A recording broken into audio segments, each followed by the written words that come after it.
because money played a role, if that proposal still is plausible, in helping the original axial revolution, it probably plays a vital role in the advent of the sacred that I hadn't thought about. That it seems like reality really responds to unequivocal choices. When you like really choose a path and commit to it, and you're not equivocating, plan A, plan B, plan C, plan D. Which again is like symbolic. It's doing that religio aspect, that the binding of things, and it's the emergent third that's happening from this independent desires and stuff like that.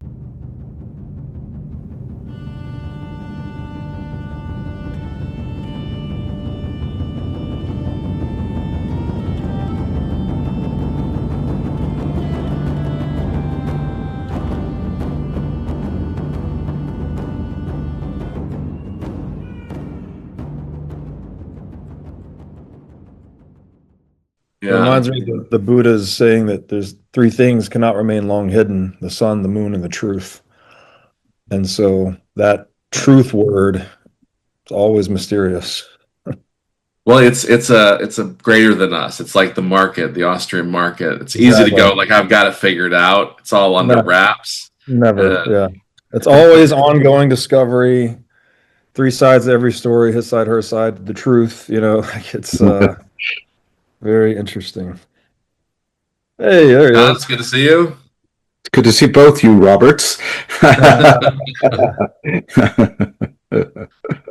to see you. How you been, Robert? I'm good. I'm expecting a baby boy any day now. So congratulations. Congratulations. Just telling Robert that it's been a very interesting tonos between the masculine and the feminine over here. Yeah. Always. It's a hard thing to have a child. It's a great thing. It's a hard thing. Yeah. Yes, exactly. So good overall, but just dealing with that. So well, is this your first child? So I have a daughter that's 7 with an ex-girlfriend, and then this is my wife and I's first child. Right. Yeah. Wow. Yeah. You've been through it once before, but you know what it's going to be like. So. It's different this time, but yes. Impossible to make sense of. I guess I'll just leave it at that. That's pretty much right. Yeah. It only makes sense after they're fully launched adults, and then they come back to you as your friend, and then you start then together you start to work out what was all that about. Right. Yeah. So I don't know. I'm just taking it day by day and being patient. Yep. So. Yeah. Get your health as best as you can, because it'll take a hit when the baby's born. Yep. Yeah. Been working on that super hard, and just being a nerd and an athlete, and that's it. That's the Greek ideal. That's really like most people are one or the other. When I teach, I love when I meet a student that is like shyly smart but really athletic. Because you want both. You want the physical vigor and you want the mind. Like we have a very compartmentalized, not to get too like up in the sociological or whatever, but I actually, Robert, I had just a wonderful time with you and your wife. If I was to predict success on any two people, it would probably be you two, because she seemed to love motherhood and the idea of family, and she was like, unless she was thinking all sorts of thoughts that betrayed her body language, she was like so patient and hanging out and then like friendly and like. And you were stellar to meet. You never know when you meet someone if they're going to be remotely like that. John is the most John I've ever met, actually. Like to be British.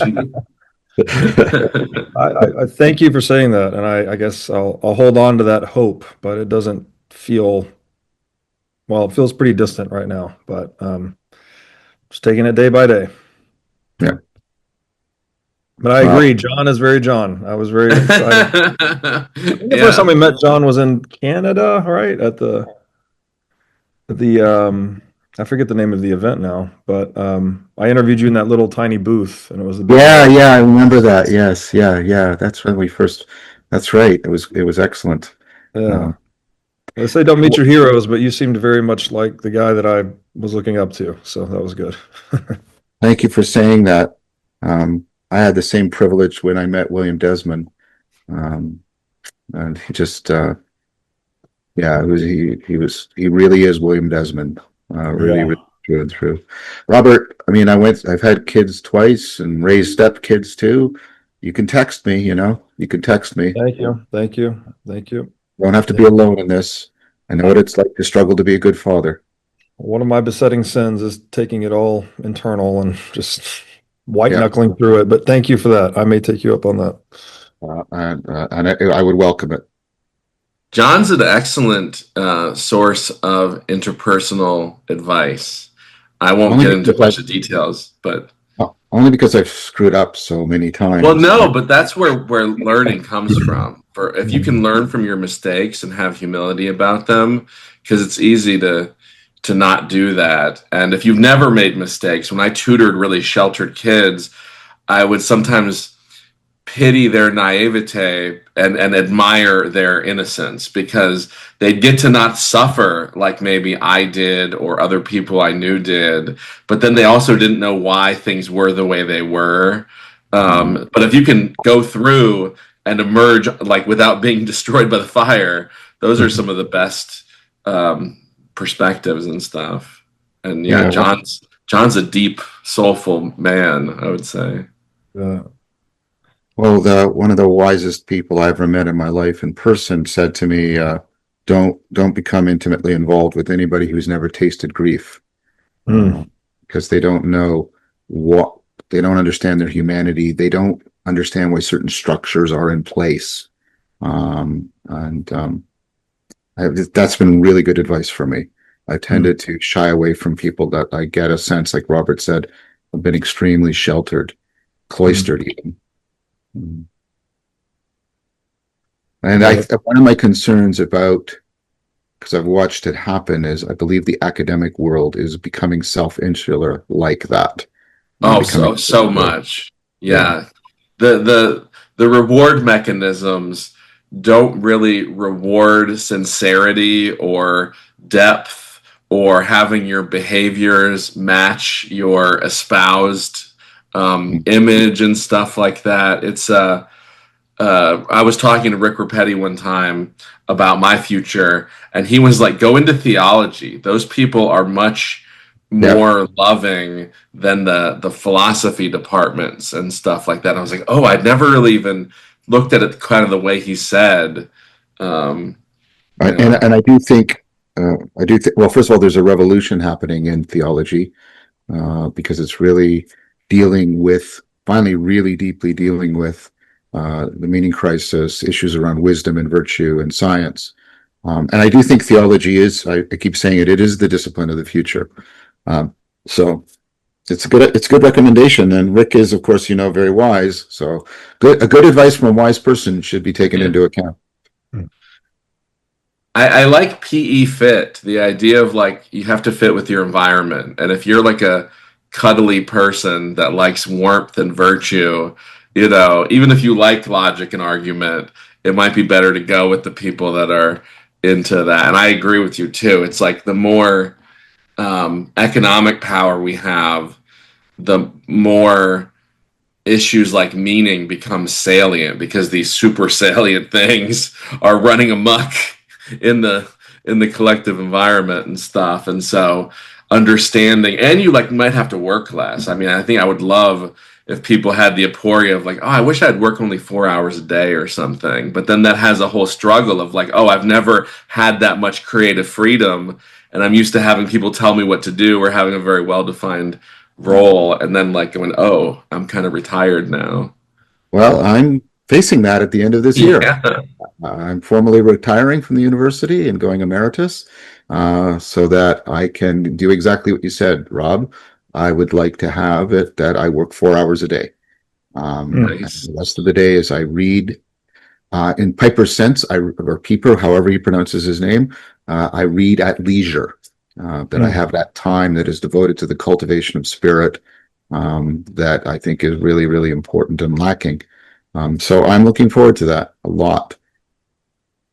I am too, actually. I'm excited to see what comes of that for you. Um, I I did this exercise. I didn't even know what manifestation was at the time, but this was late 2016.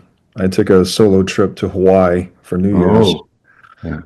And I was making this career transition, like just basically starting my own business, leaving like corporate finance and starting my own thing. And I was trying to figure out like what life, where was I headed, basically.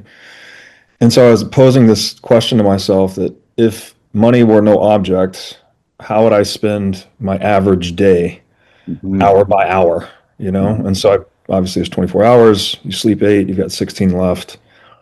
And I said that I would work for 3 hours, play for 3 hours, work being whatever my professional money making interest is, play being just unstructured game, could be with your kids, whatever the thing is, try to have some fun. 3 hours of reading, because that's always been an ambition of mine, is I guess kind of like John, to just consume a lot and learn.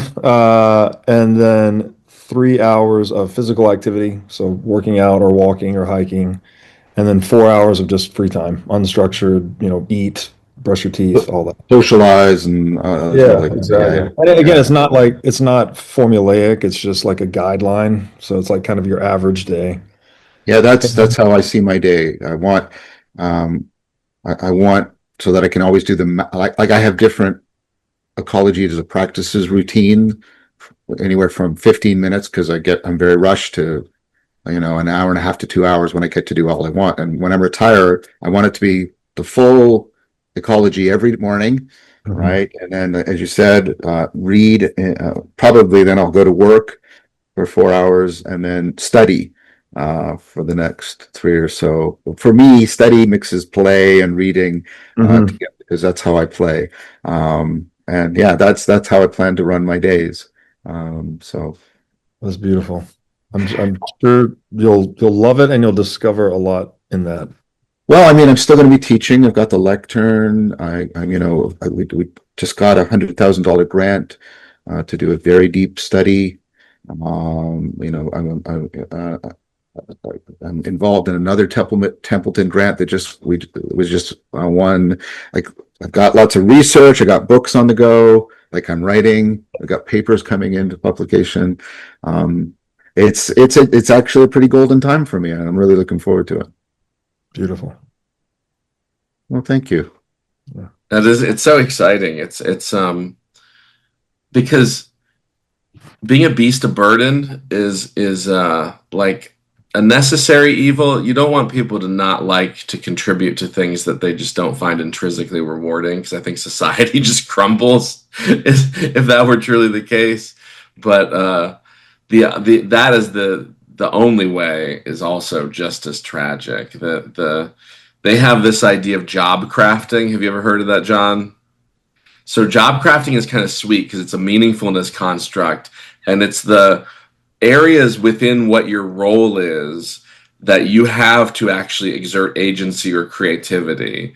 And so you could say, like, oh, I'm an accountant, but I really wish I was an artist. But maybe you write really creative emails, or maybe you make a PowerPoint that has a compelling nature, or it can be even as simple as like taking your coffee break and using that wisely, or in a service to yourself rather than just like the task at hand or whatever. And like I think there's like life crafting as well, so like Yeah. just being able to say like, okay, what do I want to do with what is the telos of my life, um is kind of excellent. But I mean, literally that's what you were doing too, Robert, is trying to like existentially imagine your future and what would be like the best outcome. It's some physicalists don't even believe that the imagination can do that. They go, no, it's all literal. And positivism minimizes that existential desire to plan one's life and stuff. Yeah, there's something I didn't learn this until years later, and this was actually during an ayahuasca ceremony, but that it seems like reality really responds to unequivocal choices, when you like really choose a path and commit to it, and you're not equivocating, oh, plan A, plan B, plan C, plan D, which is obviously, very natural to do. We all want the safety net, we all want the backup plan, we all want the training wheels, whatever. But there's something about really going for it and like putting it all on the line and putting your whole heart and soul and blood and sweat and tears into something that causes the universe to reorganize itself in some crazy way. And I didn't know at the time, by the way, mechanically what I was going to do whatsoever. It was just an outcome I was trying to reverse engineer towards. And then all these things happened, like I got into Bitcoin and the writing became popular and the podcast started and like it just happened that now I do live wherever I want. I control my time. I've got financial freedom and it's amazing. And I can trace it back to 10 years ago doing basically a manifestation practice without knowing I was doing it. So, and again, I don't know. I'm not saying that that's how it works. I'm just saying that's what happened for me. No, there's a lot of reason that's true because if you're dabbling in a bunch of things, you don't get that focus. And like John says in his series, like we don't really know what it'll be like on the other side of those things. They're really leaps of faith. They might have an intuition, or you're moving towards an image or something like that.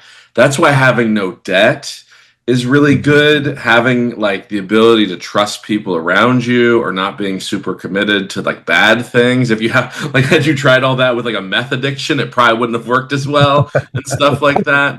But like that's how I met John. Literally, I traveled 1,500 miles to Michigan to try and work in a graduate program, and I could have never done that if I was a coward or if I had a bunch of debt. I was like, no, I you only live once. And the nice thing about that too is even if you fail, you know what it was like to try. If you're only ever wishing you did more, then you don't get to encounter, oh, that was horrible. I actually thought I wanted that. Or the best version is you go, oh, now I have what I wanted. That little inkling of a desire, blossomed into this whole future self that I admire and I'm happy I am and stuff like that. Yeah, which to a very rational person I think can seem like woo maybe, but it makes perfect sense to me. But I don't think it is woo at all. And I would interpret what you're saying in like Telebian language. It's about fragility or anti-fragility. And so if you have a lot of debt or you have addictions or you have really any other dependencies, you're fragile to time, right? Because those things compound against you over time. Whereas if you have the opposite and you have, savings, emotional sovereignty, independence, generally speaking, then you're anti-fragile to time. Those things compound in your favor over time. And so the option landscape expands when you have the latter, and it contracts when you have the former. And so you could call it woo if you want, but I think there's a lot of almost like mathematical kind of rigor behind it when you look at it through a financial lens. No, that's beautiful. Well, you even went beyond the financial. You went into the existential and the affective and the all sorts of things. And that's why skills are so interesting to develop, especially when it seems like I would just love to be an influencer, or I would just love for people to find me beautiful. If you actually like go dig and build up some skills that you think will transform you and then reemerge in the social world or whatever, that also it pays dividends, because skills that are complex, that are valued to you or to others or both, take a lot of time to learn. Have you seen in the news, all these corporations are firing their workers because they think chatbots can replace their workforce? Mm-hmm. And now all these CEOs are trying to rehire people, and just like the research on the amount of, it takes usually like 6 to 12 months to train up someone to where they're productive in a big complex organization. And you're like burning all the bridges, all sorts of like implicit, tacit, and like valuable knowledge leaves and never returns. And yeah, the idea of like short-term gains, sacrificing like existential depth is like, it could be worse than the 2007 crash, which was like just terrible to watch. Yeah, no, I love that. That was profound. What do you think a lot in terms of time? Because I think time is really hard to philosophize well about. Well, I don't know. I guess I, look at most things through the lens of money, obviously. It's also connected to language. As Vervaeke and I spoke about previously, I look at like literacy, numeracy, money, like the three primary languages, literacy being the language of the subjective, numeracy being the language of the objective, and money being the language of the transjective. Mhm. But money is often identified with time, right? Everyone knows, oh, time is money. It's obviously an instrument we use to trade our time with one another in a commercial sense, in the sense that you go to work and trade your time solving other people's problems for money, and then you take that money back into the marketplace, and other people spend their time solving your problems, making your food or making your shoes or whatever the thing is. So I mean, I look at it that way. There's also, I guess you get more philosophical about it. Again, I draw on Taleb a lot. It's like time reveals all things. Time is the judge of all things. Time is the test of all things. And you're almost saying like, does this thing hold up against the test of reality over time? Well, that is the thing that is good. And if it does not, then it's not like the goodness of the thing collapses. And so I don't know. I don't know if I have a direct answer to that question, but those are No, just that was some wonderful. That of the was that things. was very profound, I think, because like when you say time unfolds, you're kind of saying like all of these higher order interdependent phenomenon put the pressure on your claims, and then if they're bullshit, if they're false, then they Yeah. crumble. If they're well aligned, if they're virtuous, then they echo forward. There was actually, it took like 75 years in organizational psychology to discern between your outcome and your effort. That's Mhm. so easy to confuse those two when, especially if you're in a very like self-willing kind of cultural framework to go like, no, we're going to measure performance and we're going to measure it by outcomes. But outcomes are funny because a lot of those are out of your control. There's like secondary forces that can make the outcomes not match. You can be doing kind of a virtuous thing that otherwise just isn't ready for its time, or is has some other elements like bad luck or whatever. One time I didn't get to podcast with this guy Michael Chase, who wrote the Philosophy as a Way of Life translations for Pierre Hadot, because he didn't like John because John liked Jordan Peterson, and he only learned that between saying yes and missing a meeting. So it was like just bad luck made it not happen more than and like his little bit of like weirdness because I don't know. Um, Correlation is not causation, and friendships are not the same as distinct beings sometimes. But it's I love that though because like yeah yeah, it's hard to put into words what you just I said, guess but the other frame, just to throw it out there, and then I'll be quiet. It's basically entropy, right? It's thermodynamics that the entropy increases over time. That's how we discern, activities that are going forward in time versus backward in time.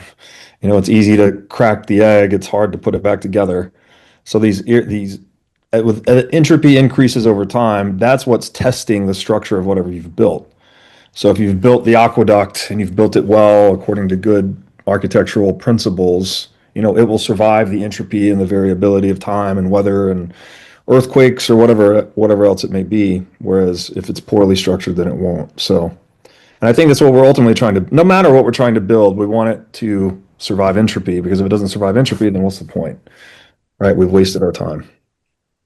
John, you write about entropy in your flow to mystical experience paper a little bit. How do you Yeah. conceive of as entropy? Is it very similar to what he's saying, or in psychological terms, or Um, well, I mean, the problem, part of the difficulty is the historical naming of a thermodynamic principle and an informational principle with the same term, and they don't mean exactly the same thing, but they're not totally disconnected. So it's very easy for people to confuse those two together.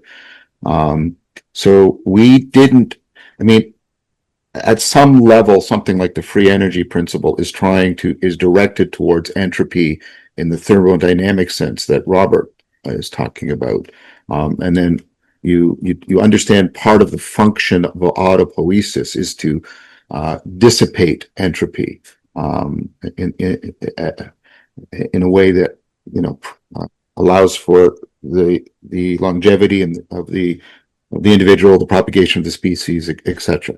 But what we concentrated on is we concentrated on the idea more about something like the mutual predictability between events, mutual information, which is much a better measure when you're trying to see if there's something going on, cognitively in the brain. Because although it's a physical measure, you're starting to measure information exchange relationships, which starts to bridge into the cognitive. So that's the kind of entropy we were talking about. Now, what its ultimate ontological relationship is to thermodynamics, I think it's probably mediated through something like the free energy principle, something like that. But we didn't try and solve that problem because we were interested in a different problem, which is if entropy, even at a cognitive level, because order can just mean, like as Robert said, our structures degrade. It can mean a wider probability distribution. So that some people think that there's no force of entropy because all entropy means is there's more ways for an egg to be broken than to be together, and that's all that happens, just probabilistically. But then they have to give reality to probability. There's that. Mutual information is definitely a kind of disorder. So, for example, when a sand pile is self-organized, I can take the location of one grain of sand. It gives me a lot of information where other grains of sand are likely to be. When it's avalanching, I lose that. And that's the kind of entropy you're talking about. And the thing we're interested in is one of the things we were interested in when we were talking about entropy is why is entropy going up with phenomenological richness? So when people are in psychedelic states, they have incredible richness of their experience, but entropy is going up massively because, right, there's a lot of things, the standard ways in which the brain is mutually talking to itself are being broken apart, right? That's where the weirdness comes from. And then part of our answer was, well, what's interesting is, again, you shouldn't think of this in a simple linear fashion. And what we proposed was the entropy fluency hypothesis, which is the idea that what some entropy is doing is exactly what happens in the sand pile, right? You get the entropy that breaks up an unstable structure and affords a new structure emerging. And that what you're actually getting is we're basically, and then that's the cognitive continuum. Fluency is sort of unconscious insight, and then we have conscious insight, and then we have a cascade of insights and flow, and then we have a cascade of flows and mystical experience, and that's the cognitive continuum. And so we said there's times in which entropy is not something that is indicating that the system is breaking down. The system is actually exapting that entropy in order to evolve its cognitive fittedness, which is what we propose, that the psychological measure of fluency is actually a measure of fittedness, which we also take to be relevance realization. So sorry, that was the basic connection. No, that was, don't be sorry. That was wonderful. Yeah, because there's this group flow paper, and they use kind of not the greatest language. They go from idling to acceleration to flow to afterglow.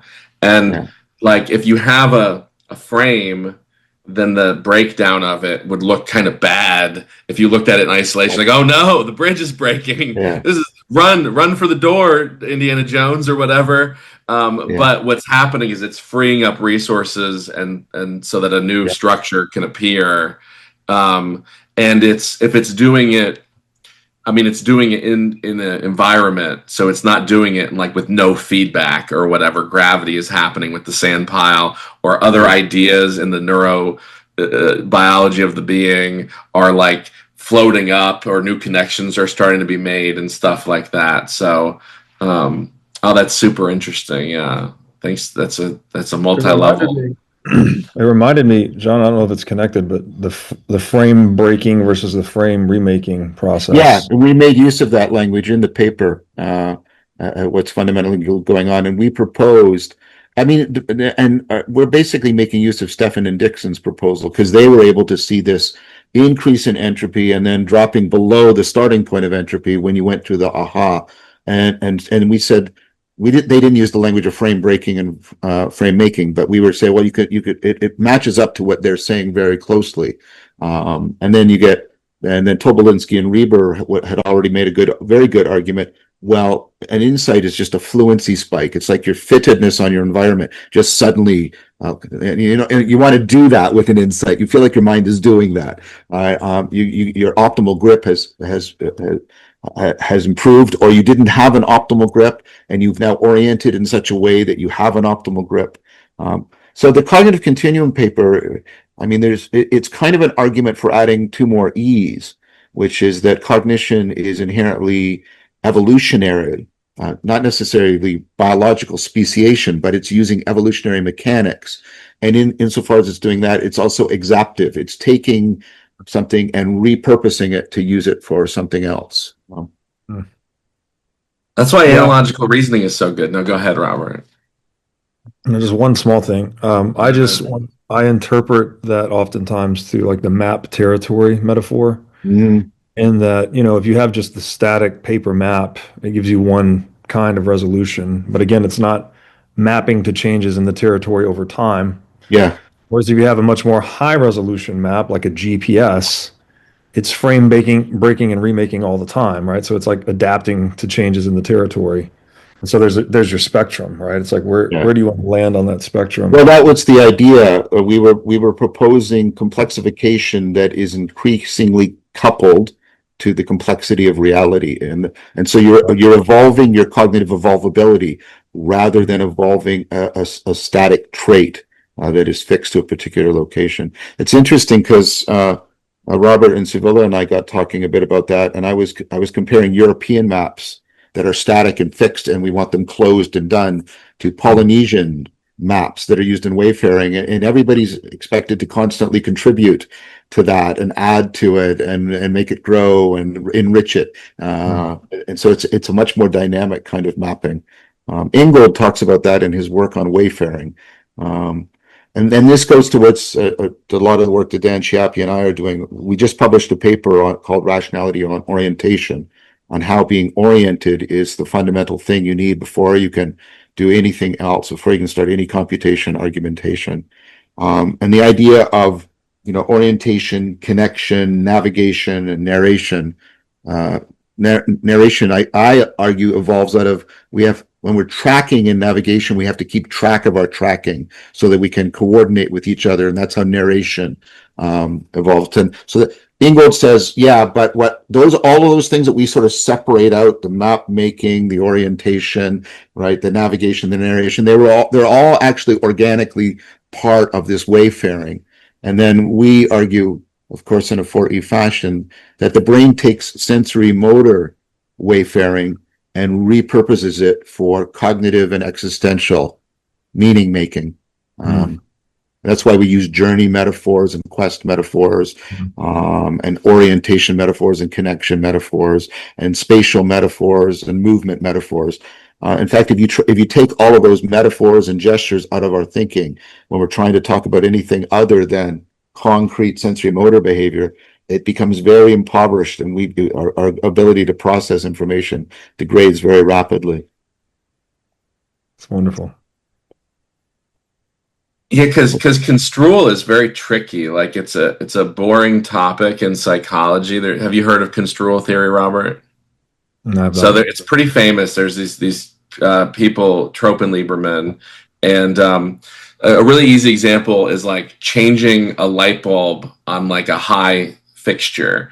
You have to physically enact it. You have to like twist and bring the ladder over. Maybe you have to socially enact it. You have to get someone to hold the ladder because you're nervous. You have to like figure out like which store to go to buy the light bulb. So now you're like imagining and planning and doing all this kind of like abstract reasoning. And then you can even philosophize about it and get even more abstract. but like our to live well, we're doing these all the time. And at organizations, we have people that are doing the physical processes. There's people zoomed out that are like planning. There's people that are in between those two that are managing between the two. They're putting information up to the executive level and they're bringing ideas down, and they're so it's a really complex integrated thing when it works well.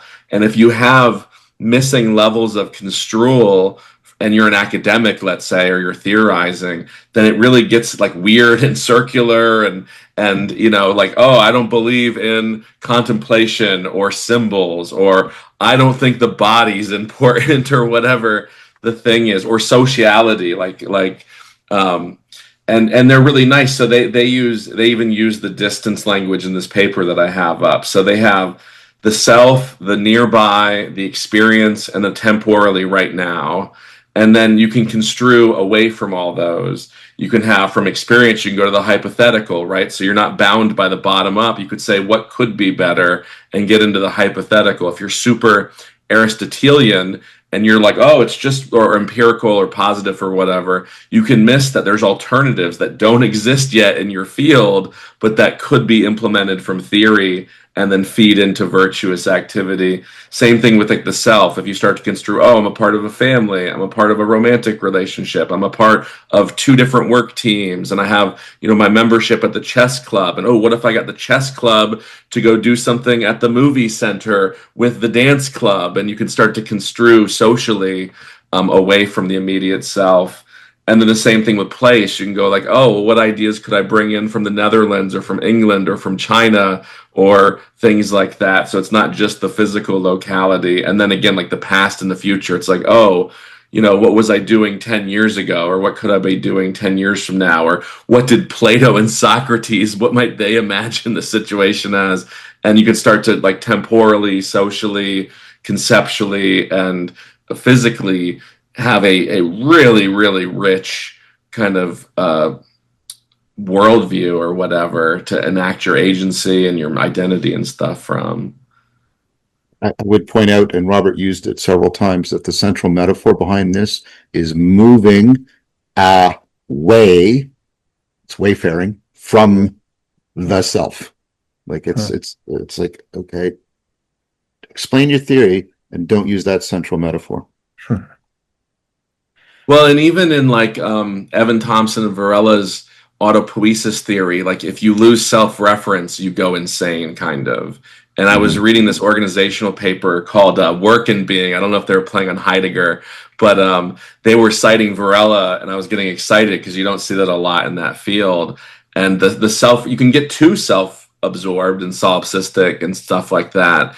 But like if you just have no self-reference, you also kind of spin into a kind of craziness where you abstract away yourself and you're like, we just need more data towers or whatever, because they've extracted away that central locus.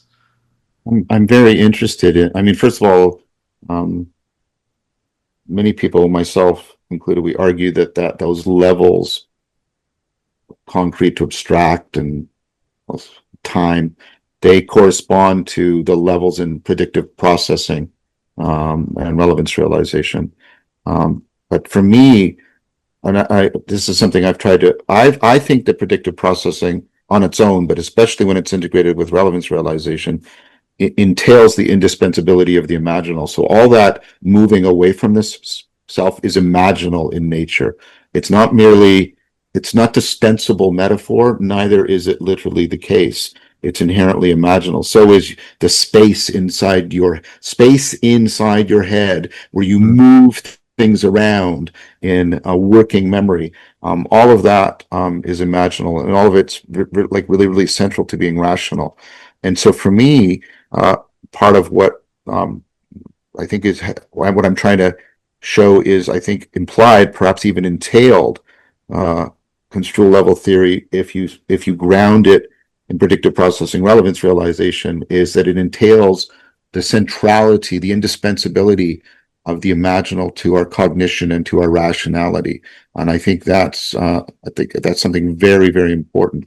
And Robert, you and I have sort of talked about whether or not money has that kind of an imaginal status. It's not sort of it's not part of the and it's not part of the physics, but it's not just purely subjective or anything like that. And so I wanted to ask you that question, Robert, if it's okay if I ask Robert a question. This is exactly why we're here. Yeah. Yeah. So, I mean, you did a really cool, like, first of all, I continue to be impressed how you are slowly, because that means you're doing it very carefully, which I respect, trying to work out the ontology of money, economy, things like that, and trying to ground them. Our last conversation was, what's the ontology behind all of this? And you did a really interesting mapping about literacy, numeracy, and money, and put money into the transjective. Do you think that money is therefore inherently imaginal in a powerful way? Because one of the things the Imaginal does, this is Corbin's proposal, is it actually does. It is what gives us the connecting tissue beneath and between the subjective and the objective. And I'm just wondering what you think about that as a proposal. I think it's very interesting, of course, and I'm familiar with the Imaginal through you and your work. I have read some of Corbin on your recommendation, also some of the other authors around him, James Thomas Cheetham. Tillman. Hillman is there. Hillman, Yeah, Hillman and Thomas Cheetham are two of the biggest. And I don't claim by any means to be an expert in that domain, but I do like when you describe it that the Imaginal, the imagination takes us away from our perception. You imagine a sailboat on the sea, it's like some fictional world.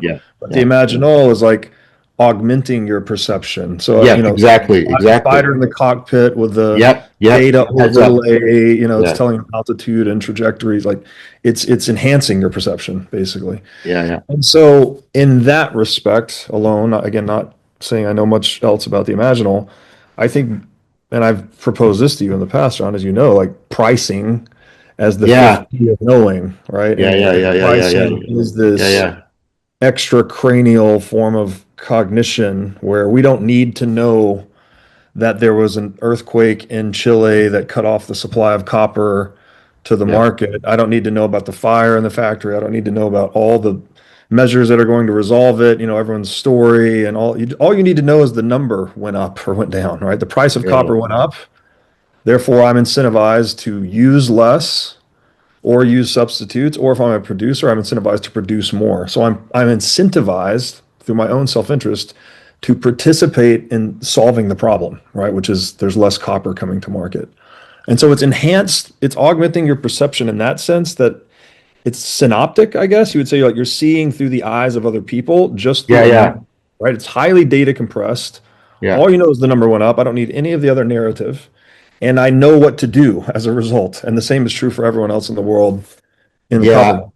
I do like the proposal. Like, we didn't include it in the recent paper because we were doing the 4 Ps of knowing. That's about to be published. But I do like the proposal for pricing as the fifth P, is this sort of imaginal way in which the collective intelligence of the market, right, rocks patterns and then interfaces with us through that. And I mean, I'm trying to use almost religious language to talk about this but it is. I mean, there's something inherently imaginal about the price of copper. We're not like you know what I mean? We're not saying something that's objectively the case, because it can just change, right? But it's not arbitrary either. It seems to do something about the overall fittedness of this collective intelligence to the world and what's available and so forth.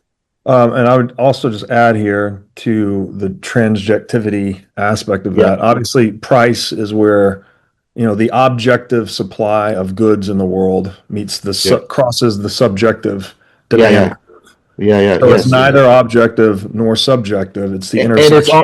And it's also subject to niche construction. We can, of course, change the environment that changes, and we do this. Well, the price changes our actions, but also our actions change the price. Right.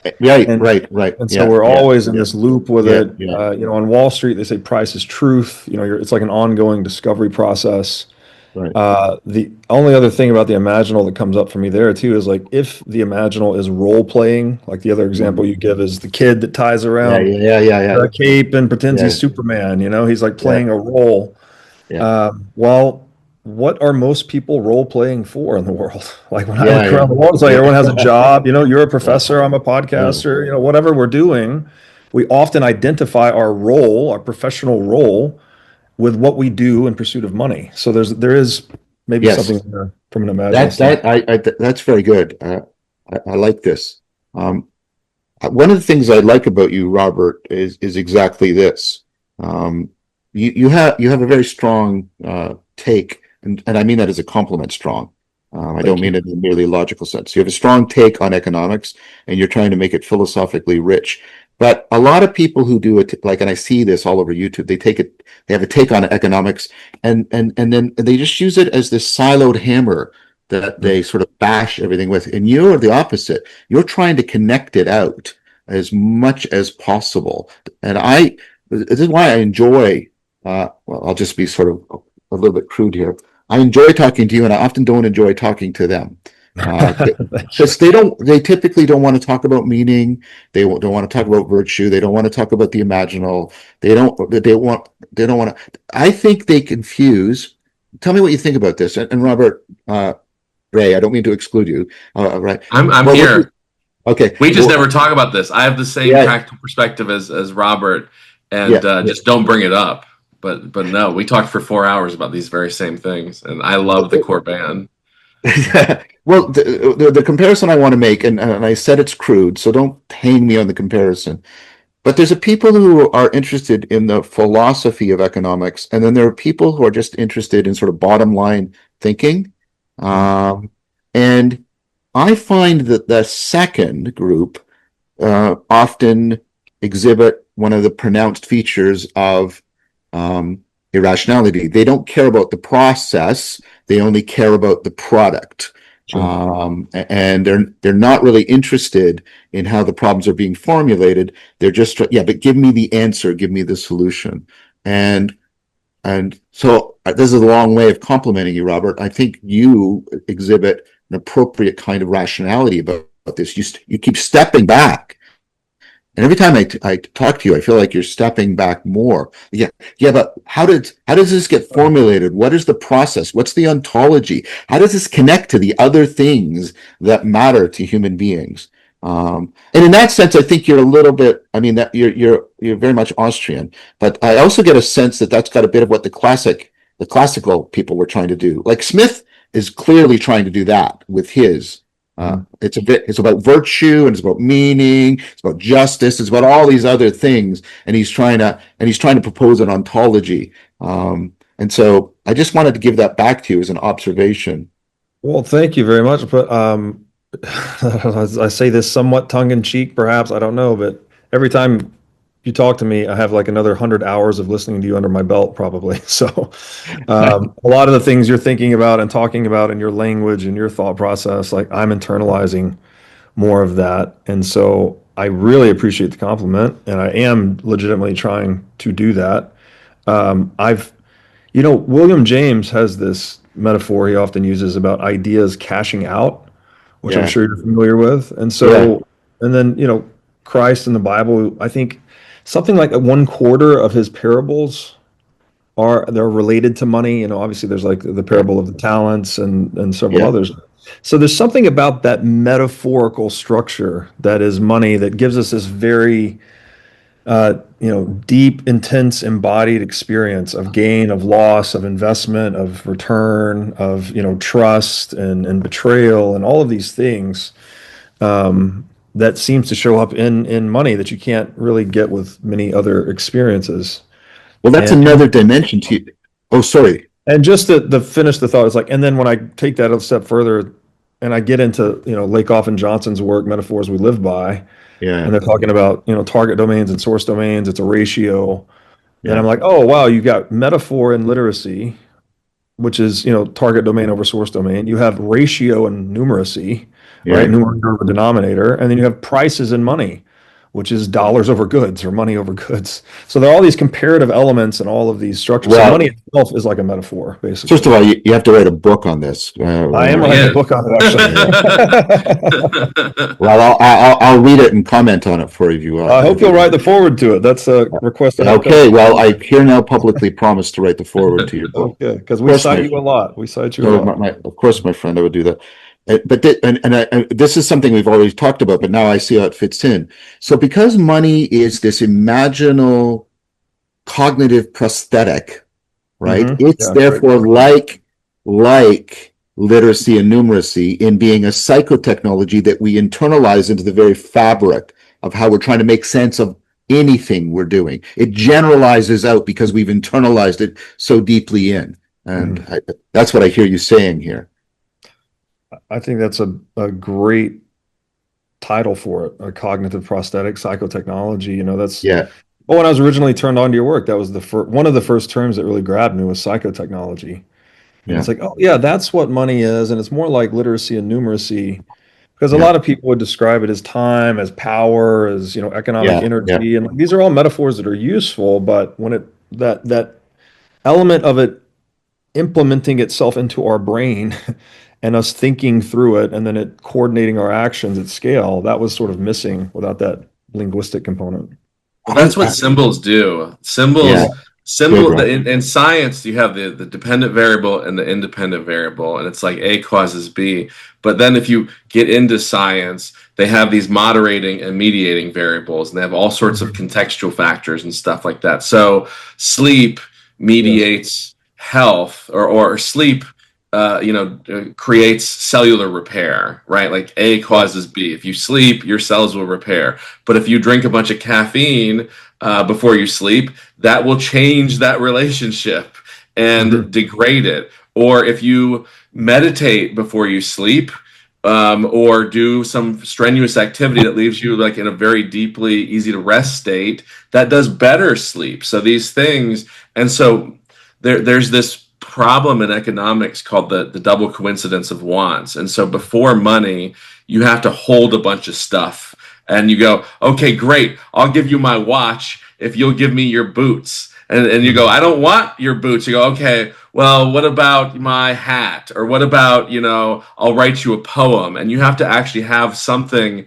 to do that. But then if you can have a ledger or a vow, right, then you can do that. And then if you can, create a stable currency, you can mediate 500 million people's activity. There's no one person ledging all that down, and there are constraints and forces that can destroy that currency. But you have to trade and barter before the creation of some mutually accepted norm, which is why like salt was really valuable, not only because of what it did, because everyone else wanted it. So if you're playing a video game like Diablo 2, everyone wants certain items. So if you collect those and trade away your random things for those, they have this ability to open up your future in the way that just concrete things don't. And so mediating 50 different types of skills and activities is like very challenging in a barter system.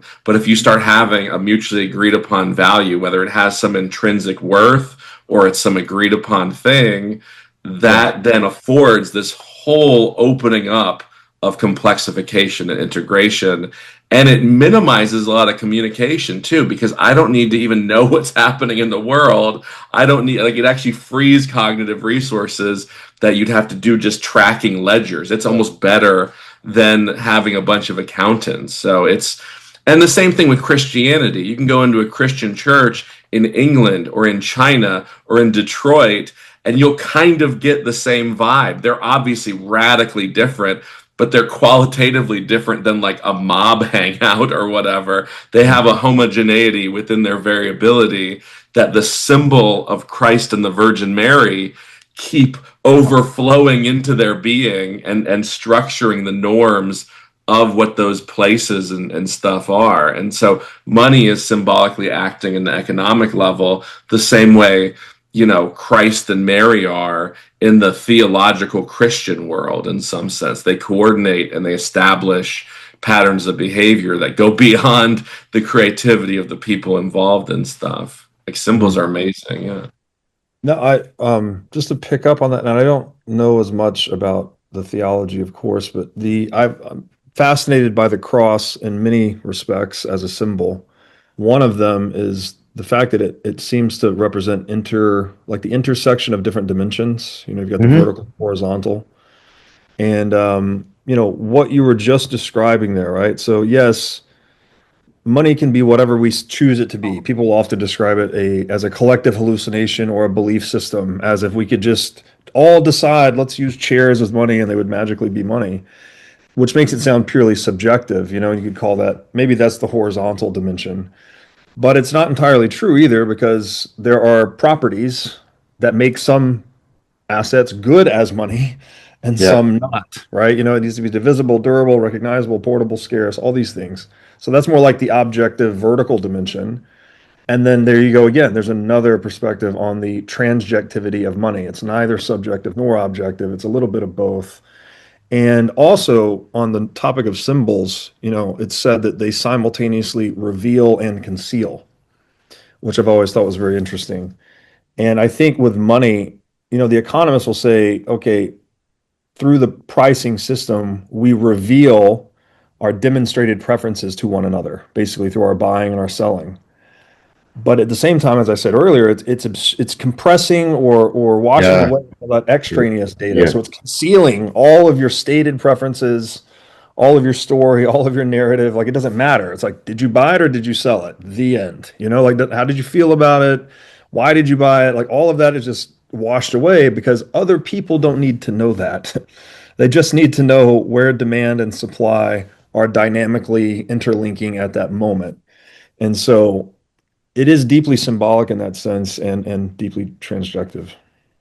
I love when people will like, oh, I am an Arab and I hate the Jew, and then you don't know that about each other, and you do economic exchange, and it's They kind of both like cool gold. that like all of these kind of identity characteristics become irrelevant when you just want bread and they just want to sell bread. And it's Yeah. it's kind of tragic when identity politics get into those things because it gets so stupid and absurd. It's like, I don't make gay cakes. It's like, what's wrong with you? Yeah. Literally having a city where people don't fight about homosexuality in the bakery is much more desirable and was happening until identity politics. So it's so cool that it does abstract away a lot of irrelevant aspects of identity in the economic exchange. And actually, there's a lot of I mean, there was a funny fact that like America had never bombed a country with a McDonald's in it. It's like if you had enough American culture to put a McDonald's there, you actually started liking us and not being an enemy and stuff. And it's cool that doing economic things can bring humans together, Mhm. which again is like symbolic. It's doing that religio aspect, that the binding of So things, and it's the emergent third that's happening from this independent desires and stuff like that. the Bastiat said, if goods don't cross borders, soldiers will. Well, That's probably true. Yeah, no, it's I mean, look at Iran and the Strait of Hormuz. Like that's I think the best hope for ending the war is people getting upset about the economic collapse because everyone's so either zoned out or caged into their ideology that there's no intellectual crosstalk happening. It's a lot of posturing, which then if you're a politician you love because then they're not paying attention to you. They're just fighting within themselves, or there's hopelessness. But people go, look, man, I can't even afford college for my kids. I can't get to work. I now want to vote people out, even though I was pretty apathetic 5 months ago or whatever. Yeah, no, economic. That's why I found it beautiful. I think if there was like more college positions for Austrian economists, I would have never probably gotten into org psych. It's just like impossible to find a professor job. So my pragmatism, overtook my idealism or whatever. I just want to reflect on something here because something is sort of out of this conversation. So I did propose money in Awakening from the Meaning Crisis as a psychotechnology, as Rob said, and I helped to bring about second order thinking because it we internalized abstract, which is, both of you have given a very good account of the abstract, symbolic system, and it's also calculative. It's rigorously formal. You can calculate with it. And that became entrenched in our metacognition, and that empowers us greatly. But I hear, it sounds like there's another one you're proposing here, which I hadn't thought of. And so a question is coming to mind. You were both nodding when I said the previous three, so I don't think you're disputing those. But there seems to be this fourth one, which, in addition to be abstract, symbolic, calculative, it's also, in some sense, as you said, I'll use the term disclosing to try and get that revealing, concealing. That's Heidegger's way of doing it. It's also disclosing of something like transjective collective intelligence in a way that, how do I want to put this? I want to put this as neutrally as possible, so forgive me if I push a button that I don't mean to.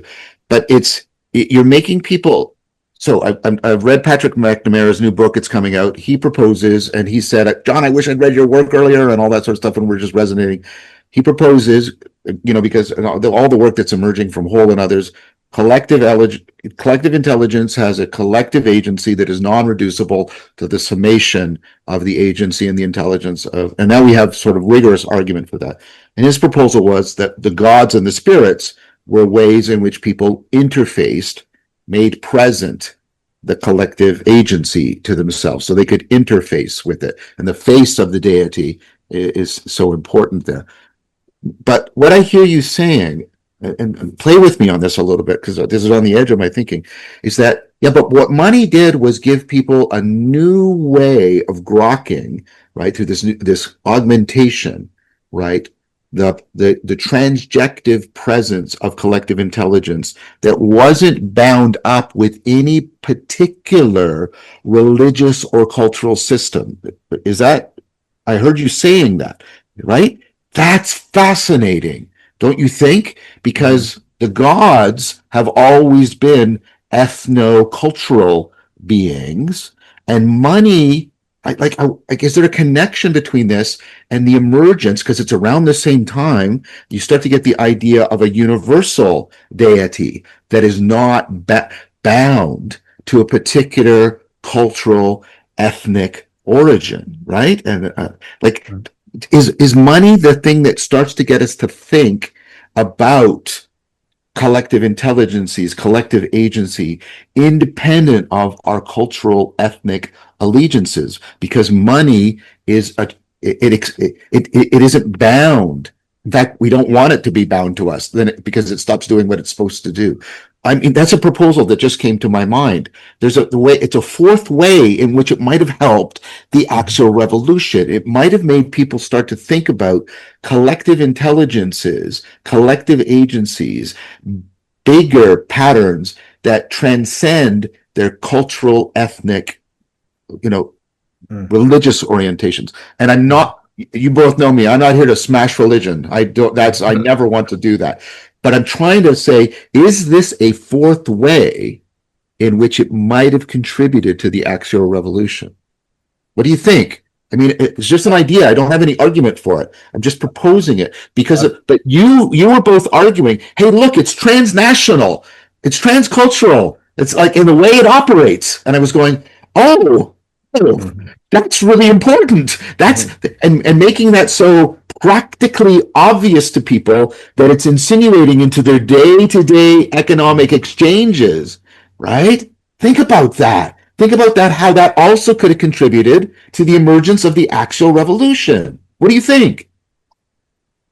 I think it's a beautiful proposal, first of all. And I love seeing your excitement when you tap into something, and it's infectious. So thank you. But I'm just going to throw some things back at you. I don't know if they're useful or not. I can't, the one that comes up for me quickly is like, one of the best analogies, I think, for money in terms of its technological, let's say, usefulness is the Hindu Arabic numeral system. Yes, very much. If you study that, well, we had all these competing numeral systems, different forms of mathematics, and you had Babylonian cuneiform, you had Roman numerals, whatever. But then eventually along comes, zero-based numerals with zero at the heart of the whole system.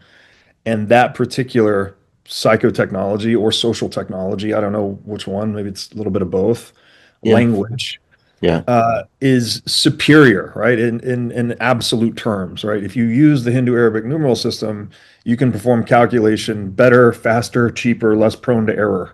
Rob, that's a great argument for the transjectivity of it. It's not purely subjective because some of these systems fit us better to our problems than others do. 100%. And it's an absolute economic advantage to use it versus to not use it, to the point Right. where all the merchants that use it succeed at the expense of those who don't, and therefore Hindu Arabic numerals take And, advantage of and it. then the merchants who also bring in negative integers start to, Yes, like, they get like a superpower exactly. over their competitors. Exactly. Yes. Well, yeah, and it Yeah. leads to double entry bookkeeping and all of these other Yes. things. And the great book on this, a great book, there's several, but Charles Seif's book, Zero, The Biography of a Dangerous Idea, is really good on Mm. this. Yes, I've heard of Uh, the book. Yes. it's just a very profound innovation. Like we can't even imagine it.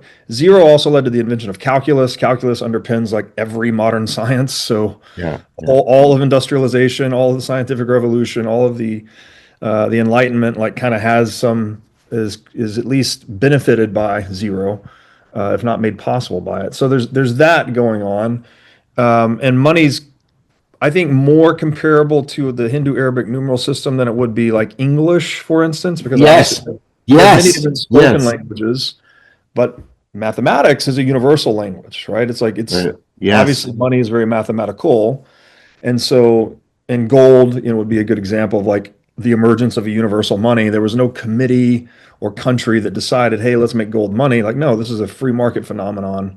Mhm. Individual people deciding with their own skin in the game what tool is best for the job caused gold to ascend as money. So, you get one language basically. You get one Hindu Arabic numeral system. You get one free market money in the world, which is gold. We now think, Bitcoin, I would argue is now competing for that role. And in terms of like, how does that contribute to the Axel Age and getting people to think that way? It's like, well, the thing that Nietzsche said comes to mind, and I don't even know if I can paraphrase this properly, but he was saying something like, you know, but this is going to be a very rough paraphrase, and it might not even be fully correct, so forgive me. It was something like Christianity entrained our mind to get to think, to point all of our beliefs and our actions toward one thing. And so Yeah. that enabled us to like entrain ourselves to move as like one collective whole. Mhm. And so, I mean, well, Hindu Arabic numeral system does that to some extent. Perhaps money also does that to some extent. There is the etymology of the word God, goes into the word gut, Ghut, in one derivation, and that word is related to exchange. Yeah. I Yeah. think that's Proto-Indo-European. And then, just one kind of last far-flung idea, which I shared with you previously, John. All of these, I think the term you and I settled on was the primordial presuppositions, I think may have Yes. been what it Yeah. was. Yes. Like, Yes. the Tao of Taoism, the one Yeah. of Neoplatonism, Yeah. the pure experience of William James, the dynamic quality of Robert Pirsig. There's Yeah. many others. Is it the Brahman of Hinduism? Yeah, I Yeah. think it's the Atman is Brahman. Brahman. Yes. Of And so, Vedanta. Yeah. There's yes, many and so Hinduisms, but of Vedanta. Yes. one common thing between all of those kind of unspeakable, the Tao, which we call the Tao, is not the eternal Tao. There's always the Yeah. thing that's beyond articulation. In almost all those traditions, they're saying, it's neither subjective, it's neither objective. It's somewhere Yes. in between. Yes. It's somewhere between. Yeah. It's somewhere between.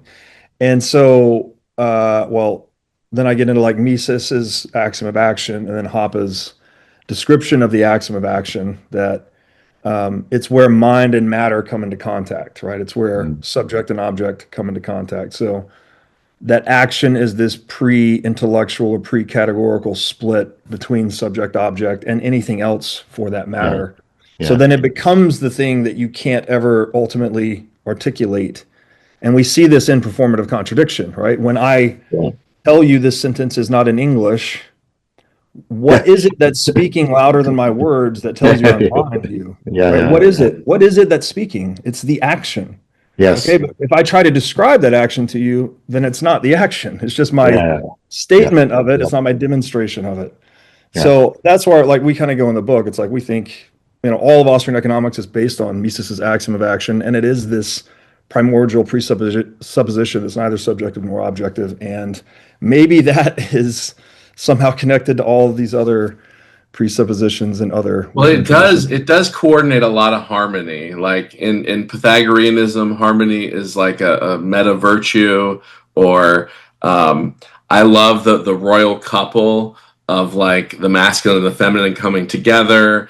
The Tao precedes the gods, and like new symbols can revolutionize. So if you have like a system, you can say, oh, I just need to perfect that system. Every time I encounter an error or I want to go beyond, I need to just focus more on what I'm doing. But sometimes something almost completely outside of that allows you to reject the whole system. And the ability to switch between systems is metacognition in a way that, like, if you're just able to do conscious processing but never able to take second order views of yourself, then you kind of get stuck the way a cat can't imagine like a non-cat world. And when John talks about in his series, like, we not only model ourselves, but we model how others see us. And if we can internalize those positions on our position, we then have this whole other way of processing our own reality that goes beyond what our individual cognition can kind of afford. Yes. So picking up on that, money, and now I'm thinking about it, the role it played in the philosophical Silk Road, right? Money gives us a transcultural, transnational, trans-ethnic access to other people's perspectives, Yes. right? Yeah. Well, and their goods and their ideas. And it also is a motivating force that makes you want to know someone better. Because if you're a trader and you go, oh gosh, I need to not only have a thing to trade, but I need to be charming. And now all of a sudden I want to like befriend you. And then when I befriend you, I fall in love with you. And that has a kind of forward, motion to it. Yeah, it pulls you out as it binds together, I think. I don't know if I asked you this, John, but I just, what is the language that cohered the Silk Road? Well, I mean, I think there's different. I mean, one of the things I'm entertaining is your proposal for something like gold, is what allows for the exchange. I've also been arguing that well, I've been teaching a course on it. This ability for these grand integrating philosophical frameworks like Neoplatonism and Vedanta and Zen to like deeply dialogue with each other, what I call dialogos. And so I think you've got a bunch of things weaving the Silk Road together. But what I hadn't thought of was this proposal that I've gotten. I think I've just taken it from what you two were saying, that, money drives a way of being international and interethnic and trans-religious. It went like that. I hadn't given proper responsibility to it in my previous theorizing, because it like, again, like you did it, like you like money makes you have to recognize, if you want to be wise about your money, people can just be foolish, but that people can be foolish. The Hindu Arabic numeral system, that doesn't mean anything. But if you want to be wise about your money, you like, I take it that, well, maybe I'm asking an empirical question, Robert, but you would know. I would propose that people who have the metacognitive ability of picking up on perspectives other than their own, or their own culture, or their own locale, are the people who do the best with money. If I can, and I'm trying to say that as neutrally as possible. Notice I'm not picking a particular economic system. I'm just making a cognitive proposal that the person who can do this, right, who picks up that transnational, transcultural, trans-religious ability to pick up trans-individual, like, and not only just my collective, but cross collectives can pick up those multiple like a hyper pattern of, perspectives, that's the person that's going to do better with money and trading than the evolutionary theory that we have is that trading between groups was emerged out of shamanism, because the shaman was somebody who practiced perspectives other than his own or just of the group, and therefore could mediate between various groups. This is what's coming to my mind. I would even say that the technology that does that and the groups that do that. So individuals for sure, but also like we're saying, like Bitcoin might be better at being a Exactly. virtual ledger, Yeah, and yeah. a team that manages their choice of Bitcoin and other baskets of whatever is going to outperform individuals and teams that don't Yeah, totally. do it the realist or whatever. Totally. So we shouldn't talk about it just as individual psychology. We should also talk about it. We should talk about it that way, but we should also talk about it in terms of organizational psychology. I totally agree with that. That's an excellent amendment. Yeah. I guess that's an assumption that I typically make because I think through the lens of like methodological individualism that, well, Yeah. obviously all groups are formed by individuals. So if you're talking about the individual, you're indirectly talking about groups. Bitcoin's going to benefit an individual that's trying to beef up his savings account, just like it's going to beef up a corporation's treasury account, right? Mhm. So, but just on something you said there, like money is game theoretic. So the entrepreneur that's going to succeed, he's anticipating consumer preference. He's not even meeting it. Because if you're going to build something and take it to market, it takes time, right? You don't just Yes. immediately poof have a solution. So you have to you have to bring the right supply to where demand will be in the future. How do Yeah. you do that? That's a Yeah. game theoretic process. Let me take on their perspective. Let me think who they are, what they need, what they would like, what problems do they face, how could I help them solve them? And then you have to skate to where the puck is going, not to where it is, to use a Canadian hockey metaphor. And so like it is that game theoretic Yes. thing. Those are the most successful entrepreneurs, without a doubt. Yeah. And so there's definitely that element to it. The So, only so, other, go so ahead. no, just before, don't lose your next point. Yep.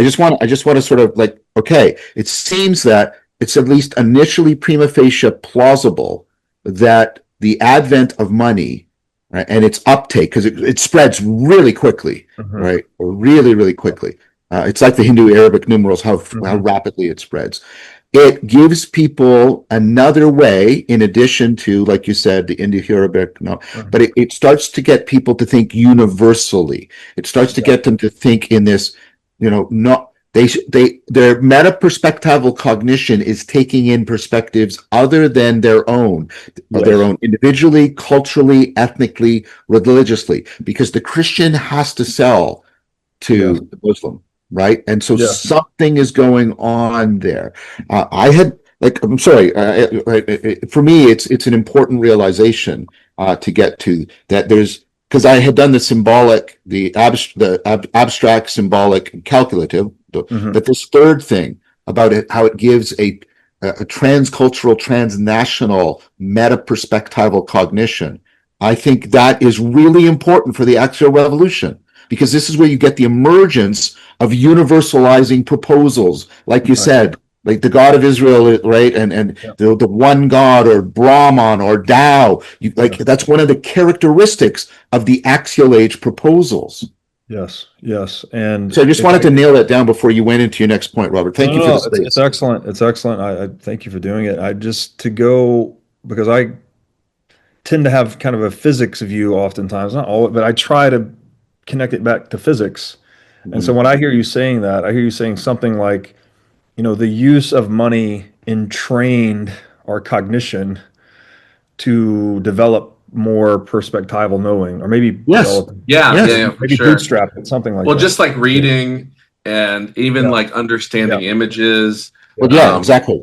Yeah. Multiple people that speak. I did a lab study with the guy that had been doing it for like his whole career, near the end of his career, where we would put these devices on people's heads that would measure kind of how much where their blood was bouncing around, and multilingual people had much richer experiences when they would do word games than unilingual people, and like Yeah. six language people even more. So if that's like a proxy for like a cultural explosion, then the capacity to go, oh, now I have to both imagine the Egyptians Yeah. and interact with them, that's going to force me to kind of think at different ways than before. There's a Yes. trade-off too, because you can lose the small as you scale up. There are Of multi-level course. like There's always trade-offs. trade-offs. Yeah, yeah, That's yeah. inevitable. Yeah, yeah. But But I'm just but trying no, to it get forces a you. function. Yeah. Yeah. That's really, really, really cool. That's really interesting.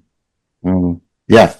So And what you had another maybe, point, Robert. I interrupted you. What was your other no, no, point? no. Yeah, just something to add on. But one other thing on that point, just also like, warfare, right? It's the game theory thing. It's where you have to learn to think, steps ahead of your opponent, right? It's the Yes. anticipation Yeah. that makes you superior. So like, I'm not going to say it's just money that did it all, but like you were saying with literacy, obviously does it to some extent. Yeah. Numeracy, Yeah. maybe even adversarial thinking. It does, but the thing about money that's different from warfare is, right, I'm trying to take on your value structure Yes. because I want to be, and in warfare, I'm not. I'm Yeah, trying to undermine and destroy your that's right. value system. And Yeah. so it's kind of, yes, it shares some of the game theoretic, but it's different. And so think about how game theoretic stuff changes when it goes from adversarial to like Cooperative. you do the thing like do you want $5? Yes, right. Hmm. Well, now I give you five and I give him 10, or I give you both zero. What do you want? Well, zero. Well, I'm Hmm. only going to get like people do that weird stuff all the Yeah. time, Yeah. right? Yeah. Yeah. Yeah. Yeah. It's irrational, but the sense of fairness isn't there, right? So Yeah, people, yeah. So what I'm saying is that while I agree that there's something like warfare, there's something very antithetical. I'm not yeah. saying that money prevents war. That's a ridiculous proposal. But I'm saying no. To use Rob's example, like why do the Egyptians value this stuff? Why do they Mhm. want so many dates or something? Like what? Like what's going on? Well, it's part of their religion. Well, why? Like what's going on? Oh, and, like I have to get into the religion. That like I have to get into the religious and cultural mindset of the Egyptians if I want to do, if like you said it, if I want it, well, what might they need that they don't yet have, and Yeah. all that sort of thing. Right. That's why No, I it's think, so normative, because like Robert was saying, if you anticipate poorly, you lose, right? Yeah. And if you anticipate really well, you thrive. And I used to do virtual trading between currencies, between two virtual currencies and some activity, which I often use the virtual currencies to pay other people to do the activity. So I understood what was happening, but I wasn't enacting a lot of the economic things. And I was just printing money. It was amazing. And I wasn't doing it maliciously.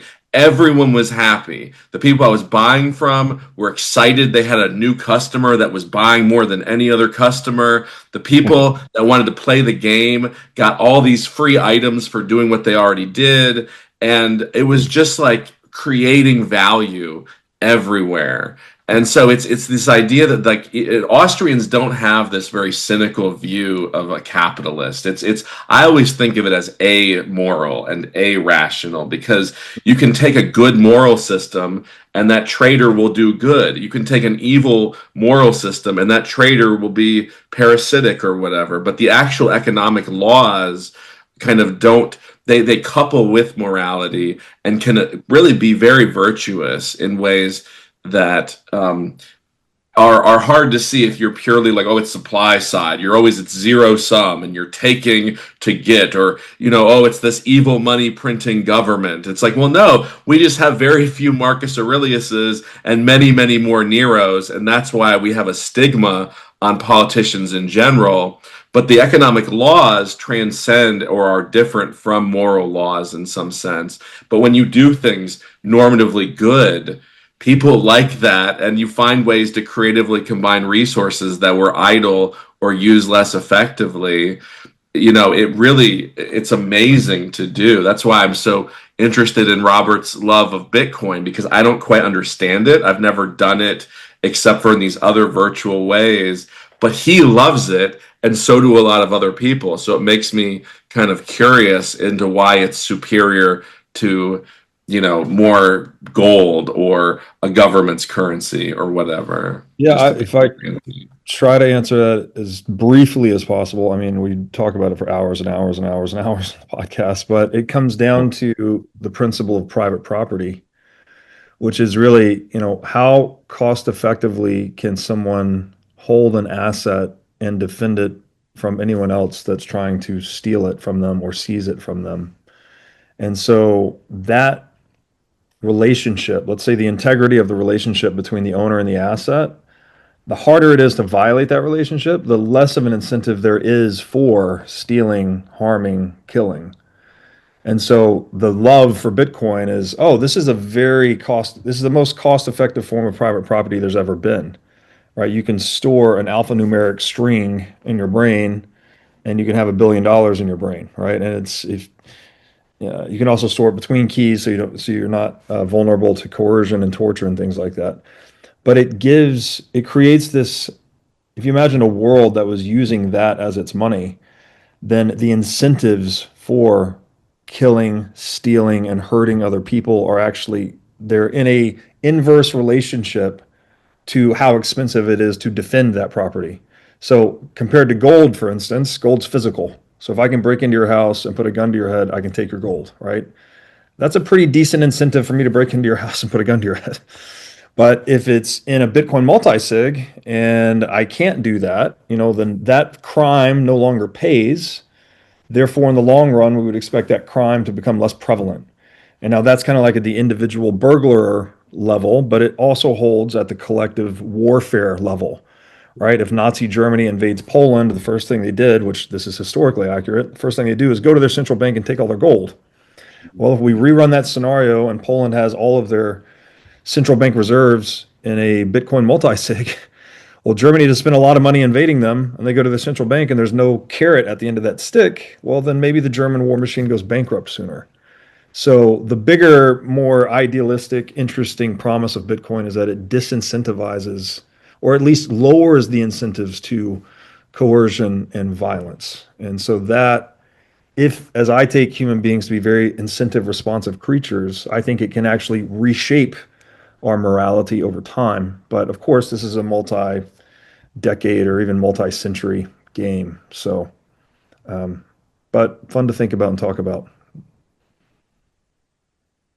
It would Yeah, be no, the interesting. problem of violence is a big deal because the parasitic processing in economics is like the biggest deal in some sense. If you lose the legal system's justice and you have to then spend all of your resources protecting yourself, usually what happens in primitive societies is once they get enough wealth to have others want to steal it, politics emerges because you Exactly. need to ration away 2% of the adults to guard the borders or Yeah. whatever. Whereas you don't have that cost when there's no incentive for people to invade or to steal and stuff. So there's at a lower level, you don't need a political structure. But then when you get to a certain kind of material level, you then all of a sudden need to take some of your productive adults and turn them into like lawmakers and military and stuff like, and then when you go against the collective and go, oh, we don't need firefighters, then the whole village burns down. You just start at zero. So like other social services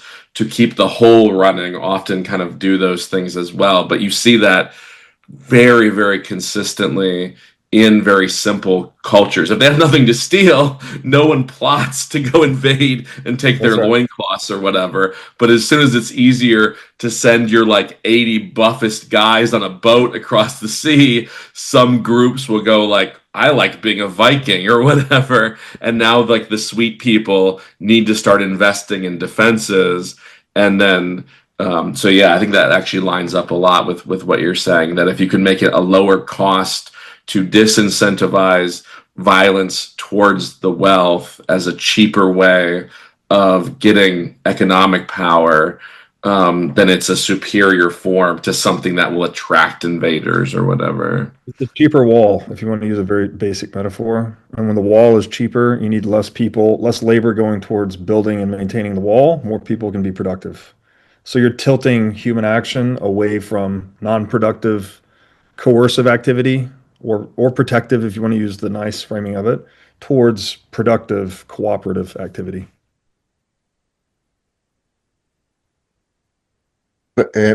So you've also made the argument, which I'm not asking you to repeat here, because Robert, you and I've talked about it at length, that it's if pricing is the fifth P, it's also a more accurate pricing. It's a more accurate way of knowing the transjective collective intelligence than some of our standard models. And if currency per se had the cognitive effect I've been proposing, then it's possible, in addition to these moral and legal changes, there would be significant cultural cognitive changes if we all moved to Bitcoin, because we would start thinking in its terms, the way we think in monetary terms now. I might not be using the terms accurately, but I think you know the intent of what I'm trying to say.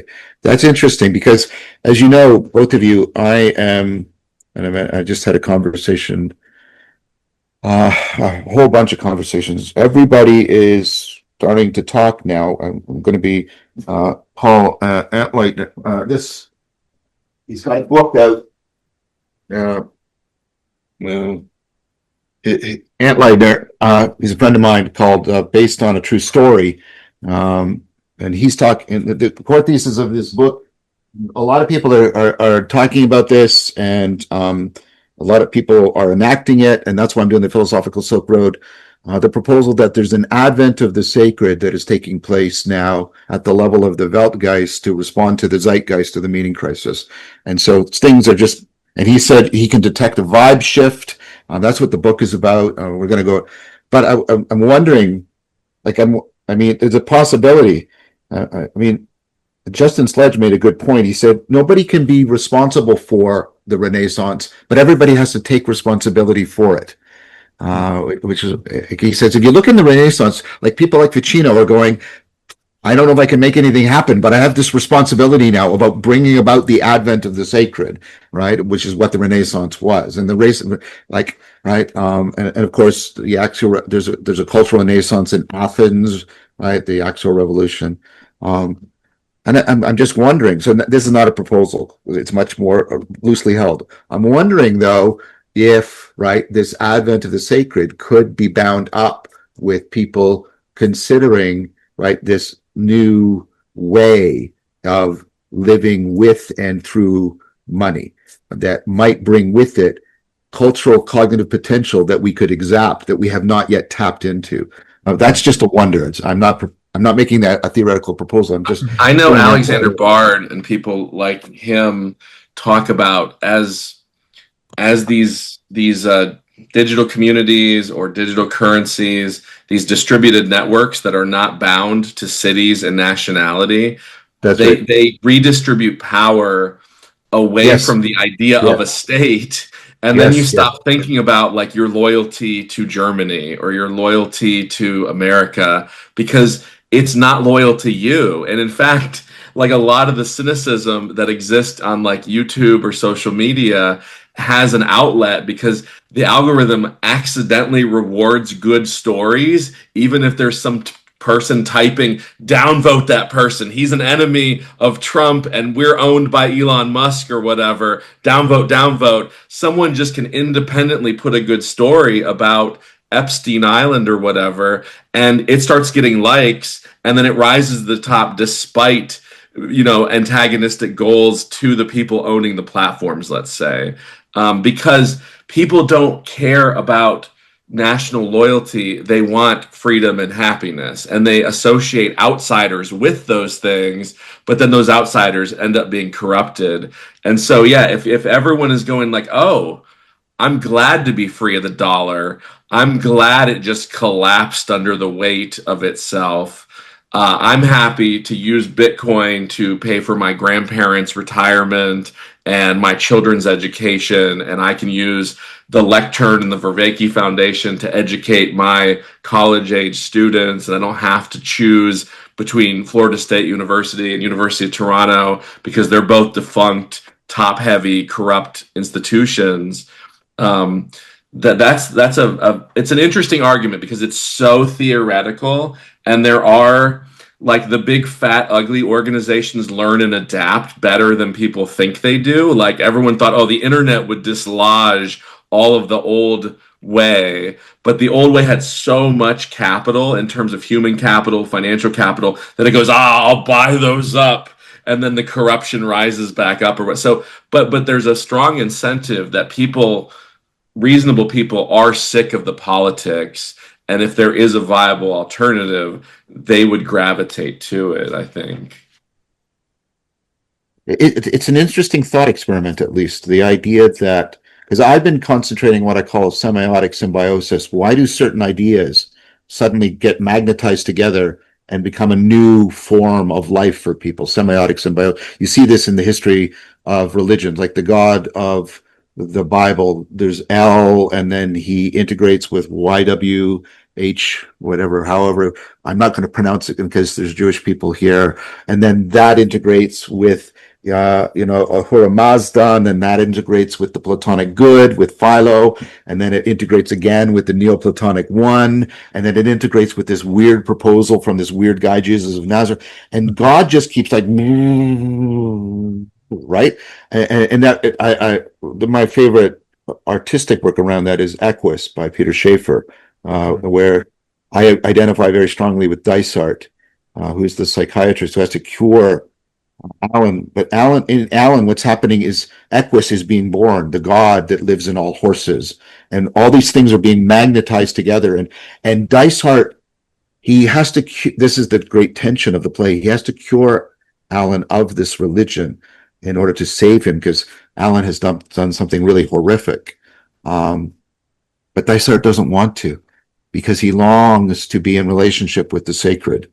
So the semiotic symbiosis is happening. So you get, not that long ago, Jonathan Pajot, John Vervaeke, and Michael Levin all talking, and they're doing like the philosophical Silk Road. We're talking about Neoplatonism and biology and Christianity and symbolism and 4E Cogs I. We wouldn't have talked that way 10 years. And so I'm thinking about that. Well, that's but why. now I'm thinking about, well, wait, I just finished the thought. Now I'm thinking that, because money played a role, if that proposal still is plausible, in helping the original axial revolution, it probably plays a vital role in the advent of the sacred that I hadn't thought about. And Robert, your work is actually potentially very central to that role that it might play. I think what came up for me there is the semiotic symbiosis term, symbols engaging in reciprocally beneficial action, right? They draw. Well, that's why I'm using symbiosis. Just like the bacteria went into the primitive thing, and they get the eukaryotic cell and things like that. Which again is, in economics they call that the division of labor, basically, right? It's people acting symbiotically. I make the hats and I'm better at that. You make the boots, you're better at that. We trade, we're both better off. We're in a positive sum game. And so that's a good point. There's a way in which division of labor and cross-cultural trade on the philosophical Silk Road actually would therefore enhance, especially if there's money, would enhance symbiotic symbiosis. Now, Robert Gray, I'll make space for you. I know I closed off. If I could add one thing, and just because of that term, Matt Ridley has described ideas having sex. I don't know if you've Optimist. Like, it sounded a lot like that. It's like that, but I like symbiosis better than sex. Right, because you get it with sex. You're maintaining a species. When symbiosis, you're not even giving birth to a new species. You're giving birth to a possibility of a whole new set of species. The eukaryotic cell makes possible all the multicellular species. Right, and that's what whole ecologies come into existence when you get semiotic symbiosis. That's why I prefer it over ideas having sex. I think it's. Because ideas do have sex. I get that, but I want to talk about but there's times when there's the advent of the sacred, and a whole new ecology of the sacred becomes available to us. Robert They Gray. have they Yeah. have in organizational theory this idea of compositional and compilational emergence. And so compositional emergence is mostly additive. And so if someone had a really great idea and they have enough savings to buy 5 laborers and like a factory space or whatever, then they can start like turning that into value. But if you take, a group of knitters and a group of marketers, and then a group of scientists that can like go out and do research, they can create something greater than each of the three could create independently. Well, so and it has a name, so you can say like, oh, this kind of emergence is compositional. It's mostly additive, and so that's great because if you love bowling, having a bowling alley that attracts other bowlers lets you do more than alone.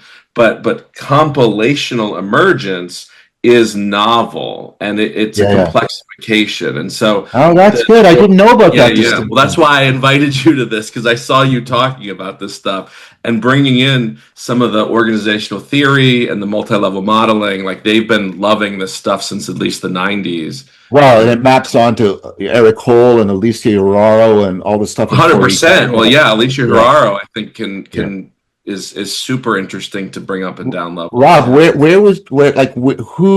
can I get the original presentation of this distinction? So that I can properly give credit. You know what? That's important. Yeah, no, I'll send you a bunch of these papers and stuff. Yeah. And, okay, that's very helpful. Yeah, because otherwise you get really sloppy thinking and you get philosophers like that don't appreciate emergence to go, oh, well, we've taken it's all compositional, therefore we can write it off. Or it's that's the proposal that there's only weak emergence. Right? Well, yeah. But if you're only dealing with kind of like philosophers, they don't appreciate what organizational science talks about. And I agree. And it's Melissa Schilling. I don't know, Robert, if you've heard of her before. She's one of the best researchers on insight in the business world. John cites her in his series. Yeah, she's done work amazing. But she's done this work lately on if you have an expert system and it has a tangential, unrelated hobby that also tends to predict and be followed by emergence, which is ironic. Yeah, that looks like symbiosis ready to happen. Right. Well, that's what I'm trying to say. Yeah. That's perfect, Rob. Yeah. All right. Can you send me that? I respect her work. Her idea that part of what's going on in Insight is a regular network collapses into a small world network. I think that was sorry for there's sort of a meta pun here. That was a brilliant insight about insight. That was really, really good. But this thing you just said, I want to see it. I want to see it, Rob. I want to see it. Because she the one of the nice things about organizational science, like economics, is they look at culture as kind of a neutral outsider, and being able to do that without just being nonsensical and solipsistic or whatever is hard to do. But she talks about like structural factors that could create those kind of things. And then it's not like it makes sense that sometimes you want to do more kind of exploiting. Sometimes you need to explore. It's not like which one, or it's not flip a coin. It's like, oh no, actually, if we build in some exploration and encourage play, which there's a whole science of, then that play will crosstalk into the other group. And then you can have like, oh, wow, there's these two religious groups, these Buddhists and these Platonists. They both love contemplation and living well. Exactly. And then they can create newness. Yeah. And it's not trivial because in category theory, there's more difference within a group than between a group. So if they're mining the cosmos independently and then they synergize, it's not just the same that's happening. It's like, oh, wow, Neoplatonism evolved or whatever. And that's exactly what I'm trying to do with the Philosophical Silk Road, and what I'm doing with the current course I'm teaching from east to west on the possibility of Zen Neoplatonism, which is exactly. And so many people are converging on this. We're kind of doing it here. We're kind of like, we're coming from I mean, we're coming from disciplines that if you would go back into the 1980s, we're not talking to each other, Hmm. right? Well, here, Okay. so this was like I was trying to kind of muse on why would philosophy talk to science, which I love that spot where you start to get like science plus virtue. There's a lot of Yeah. like, oh, we've identified a problem and we've studied it and stuff like that. And then economics deals with human nature in a way philosophers and scientists often don't, but the Austrians are super philosophical. They're like you were saying earlier, John, like they're actually interested in zooming out and understanding causation, not just like powerful correlations that make them prestigious or Yeah. whatever.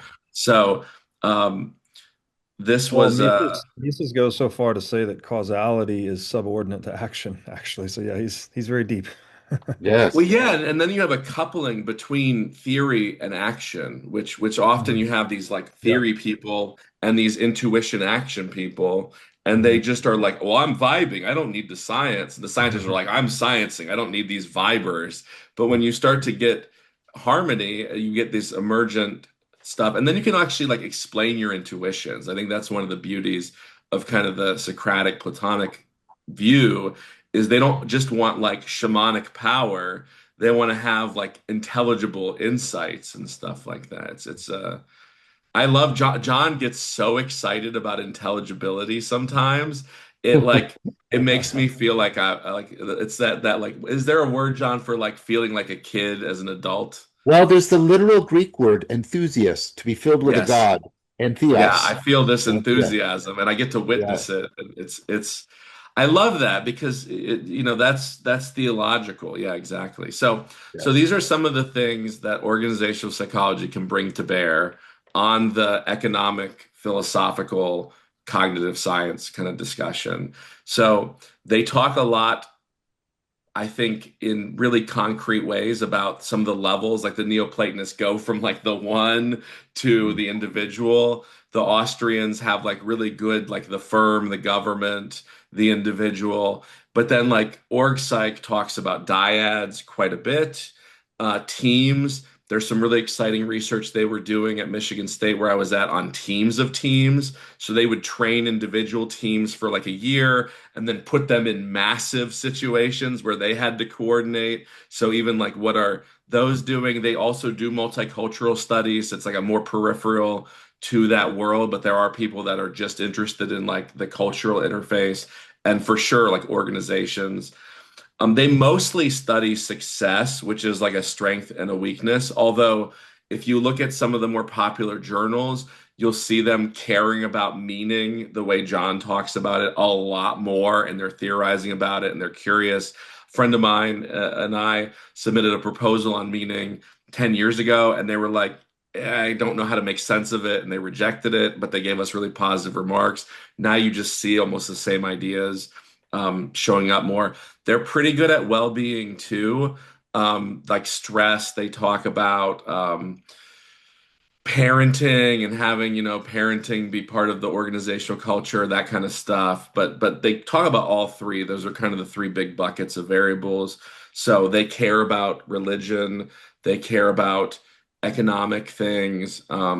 They talk about both action and theory. So cognitive science is about theory, business people are about action. They definitely there's gaps, but there's data that they get from the military, from actual firms, from definitely student populations as well, but like way broader in their theory testing and building. It's kind of fun doing research with the military because they're almost like minimal theory. Sometimes they'll ignore theory to publish things that have pragmatic power. So within even their domains, you can kind of see that they're broader, but they care quite a bit about action, which is it's a lot of proxies for action in most of economics outside of the Austrians. They're really good at measurement. They're actually, if you measure the knowledge that people leave graduate school with, or even that the average practitioner has, it's like the highest in measurement. So, like Robert, you talk about zeros. It was really like organizational theorists and psychologists that went into kind of nominal, ordinal, interval, um, Mm. and so on kind of theory and get to, okay, well, this is categorical. this is numeric or able to translate numeric, but we also have a zero. And so there's lots of really, really nice measurement theory, systems theory, stuff like that, modeling, a lot of computer modeling. Um, they get into the individual, I think, in a really good way too, like personality theory and individual differences. You can see like not only what are someone's like personality traits, but how much do they vary within domains. Like someone could be really high in conscientiousness, but have a wide range across time. Same, a different person can be like high in conscientiousness, but always conscientious. So if you're running a company or interacting with someone, you can make sense of the person a lot better with a lot of this stuff. And then they care a lot about training and that adaptivity, which is like very spiritual in a sense, like in a very combinatorial explosive world, being able to like understand adaptation is really good. And they have a lot of theory in that. And also training and learning. Like there's a lot of papers that'll say like the best organization or the best team is a learning team. So instead of saying it's like good at goods or good at services, like does it learn because of the amount of like, pressure to change in the globalist world or whatever. So these are, I think, some of the things that they do well that could make interesting things for Austrians and bring cognitive science up a level and stuff. Like they Mm, study group flow, yeah. group well-being and stuff like that. And so um, these are, I think, some things that, and I have experience in most of these as like research and stuff. So there's a lot of other things they do, but these are things that I know. Okay, let's say. So this was like a chart I was making, and I was trying to find like which category might exist across these. So like Neoplatonism has the soul, cognitive science has the mind, the main organizational levels are like individual teams and organizations and org psych. Economics might have like firms and markets and government. So these are why it's maybe takes a effort and a new grammar to start to have these perspectives talk because their perspectives are so good at their ways, but don't bridge. Um, Spiritual exercises are like learning or like training and development or like the market self-correcting and rewarding good behavior and like sorting out errors and stuff like that. Economics has entrepreneurs, Neoplatonism has sages, the organizational world has leadership, and they study that kind of stuff. So that's multi-level. So these are all just categories that are, I think, similar. Um, I love this fifth one. Math was divine. You have, like Pythagoras is going like, I'm so excited. I found, there's an irrational and irrational element to these circles. Um, or it was absent. You get a lot of philosophy that's like purely linguistic or purely symbolic that like kind of eschews math. You don't see a lot of math in Plotinus, let's say. Or Um, Aristotle. There's no math in right, Aristotelian circles. Aristotle, exactly. Yeah, Yeah. Aristotle is could benefit from an Austrian education, maybe. Um, Just on the Austrian point, I mean, you know, it's very mathematics-like, whereas Keynesian economics sort of uses mathematics to create these models that don't really have any anchoring into reality. So it looks much more rigorous. But Austrian economics, on the other hand, doesn't use much mathematical modeling, but the axiom is irrefutable of action, then it's deducing logically from there, something like Euclidean geometry. So it's like the integrity of the science as a Ah, deductive. I that's think interesting. what's the term? Apodictic knowledge, where it's Yes, like yes. Yeah. basically it's that instead of the empirical approach that Keynesianism takes. right, and it explains better, I think, because Keynesianism leads to a lot of confusion, whereas it works in some spots, but then all of a sudden it like falls apart. Same thing with like pure laissez-faire. Laissez-faire is amazing. I would probably rather live in a laissez-faire system than like a heavily top-down system, but it still falls apart sometimes, whereas the Austrians can kind of bridge because they do take situational transjectivity into account better. Yeah, yeah, yeah. Um, and again, org psych, they do math really, really well. They talk about like discriminant validity, errors in measurement. So you can go like, oh, we have this theory, but now we can even justify ways that we tried to avoid errors in the theory. And there's like Those are often like empty rooms at the conferences that like some people that love them are in. But if you're into like accuracy and truth, um, cognitive science has lots of math as well. They model really well. Um, uh, let's see. Rob, what is what are you hoping to create with this table? Is this to try to Well, afford discourse between yeah, I just wanted to point out some of the areas where there's like language issues and right? also potential benefits. Because, like, I see. if you I took see. the idea of sages and you're like, I love sages, then you could say, oh, what could I learn about entrepreneurs? Like, how does an entrepreneur do what they do well? And maybe so did Proclus. Or, Mm. there's so much leadership theory. What if we brought in, normativity of sages into that and said, oh, there's like, a lack of wisdom in the leadership literature. So I just think they're areas that kind of have I see. similarity I see. but difference. Yeah. Um, and again, like the 4E cognitive science, it could be really interesting to multi-level theorists. Like if someone saw this and they go, "Oh, I love John's work, but I do computer modeling and multi-level modeling," then starting to learn like, "Oh, what are these E's? What does exapting mean? Maybe we could think better about technology if we brought in like 4E cog sci ideas of imagination and exaptation, for example." I see. I see. And then these are just some more. So there's like really interesting ideas in motivation theory and effective science that maybe are missing from economics that could do explanatory power instead of saying like preferences. You could say like affective needs of fear and anger and what does grief do in the economic arena? Because now you can explain, funeral homes and a death celebration in South America better than maybe the purely economic account if you brought in some of the cognitive stuff. And also, I think you can start to understand, myths. There are economic myths all over the ancient world, and there's good and bad. Xenophon, one of the founders of Stoicism, had economic ideas. Aristotle had economic ideas. So you could bring in Austrian economics and talk about the downfall of Aristotle to a bunch of Aristotelianism. Robert is the single most positive perspective in North American philosophy. Even if people don't talk about him a lot, like he's everywhere.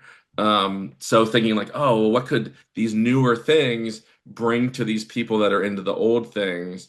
Imagination, I think, is probably the biggest thing because there's some social psych. I have this paper. Um, where is it? It's the best. You'll like the name of this, John. Let me find it real quick.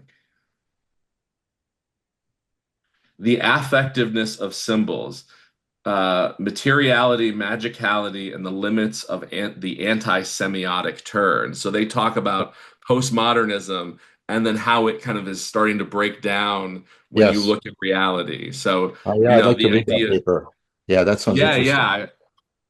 Um, I think the Neoplatonism and theology deals with love, friendship, romance, and agape way better than the Austrians or the organizational psychologists. I did a paper in a class, and so did my best friend, that kind of got into these things.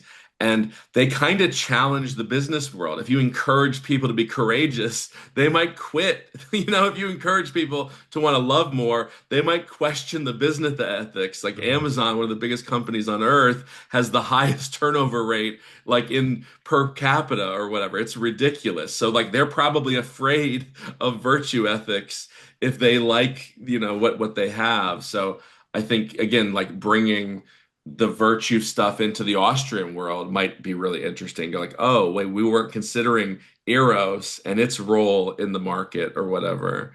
Um, insight and flow, existing cognitive science, like the Neoplatonists and the Buddhists talk better about bliss, samadhi, joy, religious ecstasy. That's almost like the scariest thing to some scientists, the idea that there could be non-propositional knowing that's better than propositional knowing or whatever, or at least like reformulates that. But they also, interestingly, wonder about how beliefs change and how people's behaviors change. And if you add like, oh, well, they experience meditative joy, and then that started to make them question their trade-off relationships of their actions, and then move towards these more agapic activities or whatever.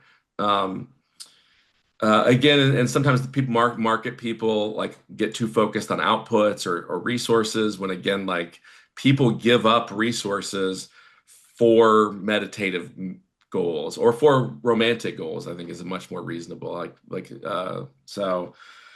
But then Org Psych talks about these things too. Collective affect is really interesting. Like there's emergent affective states that if you're only at the individual level, you can sometimes miss. So John and I, last time we were hanging out, we're talking about collective effervescence. Do you know what that is, Robert? I know effervescence, but I don't know the collective for it. Yeah, yeah. So have you ever been like in some group experience where just everyone was happy and like almost Oh like, yeah, of course. Yeah. yeah, so I like got one that's last really weekend. happening. Oh, yeah, what was it? Yeah, yeah. A concert.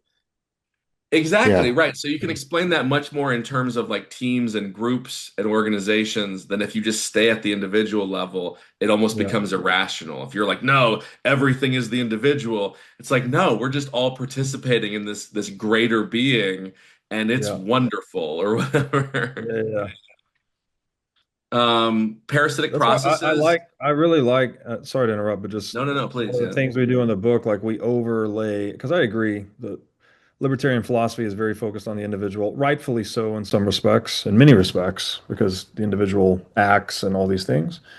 But then I like the overlay of Rene Girard's work on mimetic desire on top of that. Yeah. Yeah. And he talks about interdividuality, like we're all Yeah. composed of other people's personalities and, Yeah. we're always imitative and all these things. So like, I think those two really jive well together. So, That's The good. unconscious is fascinating. By loving a person outside of yourself, you give yourself an image to move towards. And if you don't realize that's a part of psychology, you yeah, often internalize very, very bad perspectives. that's right. John one time was teaching meditation, and he was talking about like the voices that might come up, and are they yours? He said something like that, and it's like, Yeah.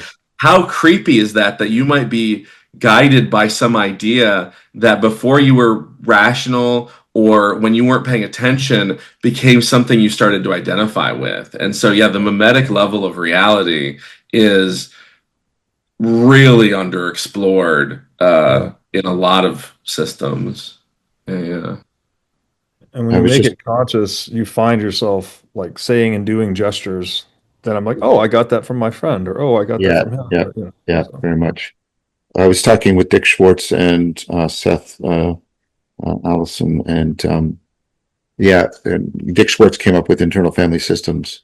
And he was talking about, yeah, that we have the self is inherently dialogical. I think the self is also an internal. I don't even know what I'm doing when I'm saying that now, actually, but it's an internal version of semiotic symbiosis. Things go and then mm, they take on a life of their own, and that can be negative and parasitic processing, but it can also be like there's sort of I don't know, psychodynamic mitochondria are born mm, in powerful ways. But one of the interesting things that came out of that was um, he was especially fascinated about my interactions with Hermes and things like that. And he said very, very clearly, he said, I'm writing a book right now about this. We've discovered after we're doing all these family system, like internal family therapy, that there's this other thing emerges. And he says, we call them guides. And they don't seem to be like the other parts that we're talking about. And I thought, oh my goodness, Neoplatonism is landing right inside of the parts work revolution. That's another part of the advent of the sacred, the parts work revolution that's just sweeping through therapy. But the idea that, yeah, but there are parts that well, they're transjective in nature. They're guides. And I thought that was very interesting, and because it points to kind of what we're talking about here. Because I think we don't only have if you'll allow me, Rob, to play with it a little bit, I don't think we just have the voices of other people now.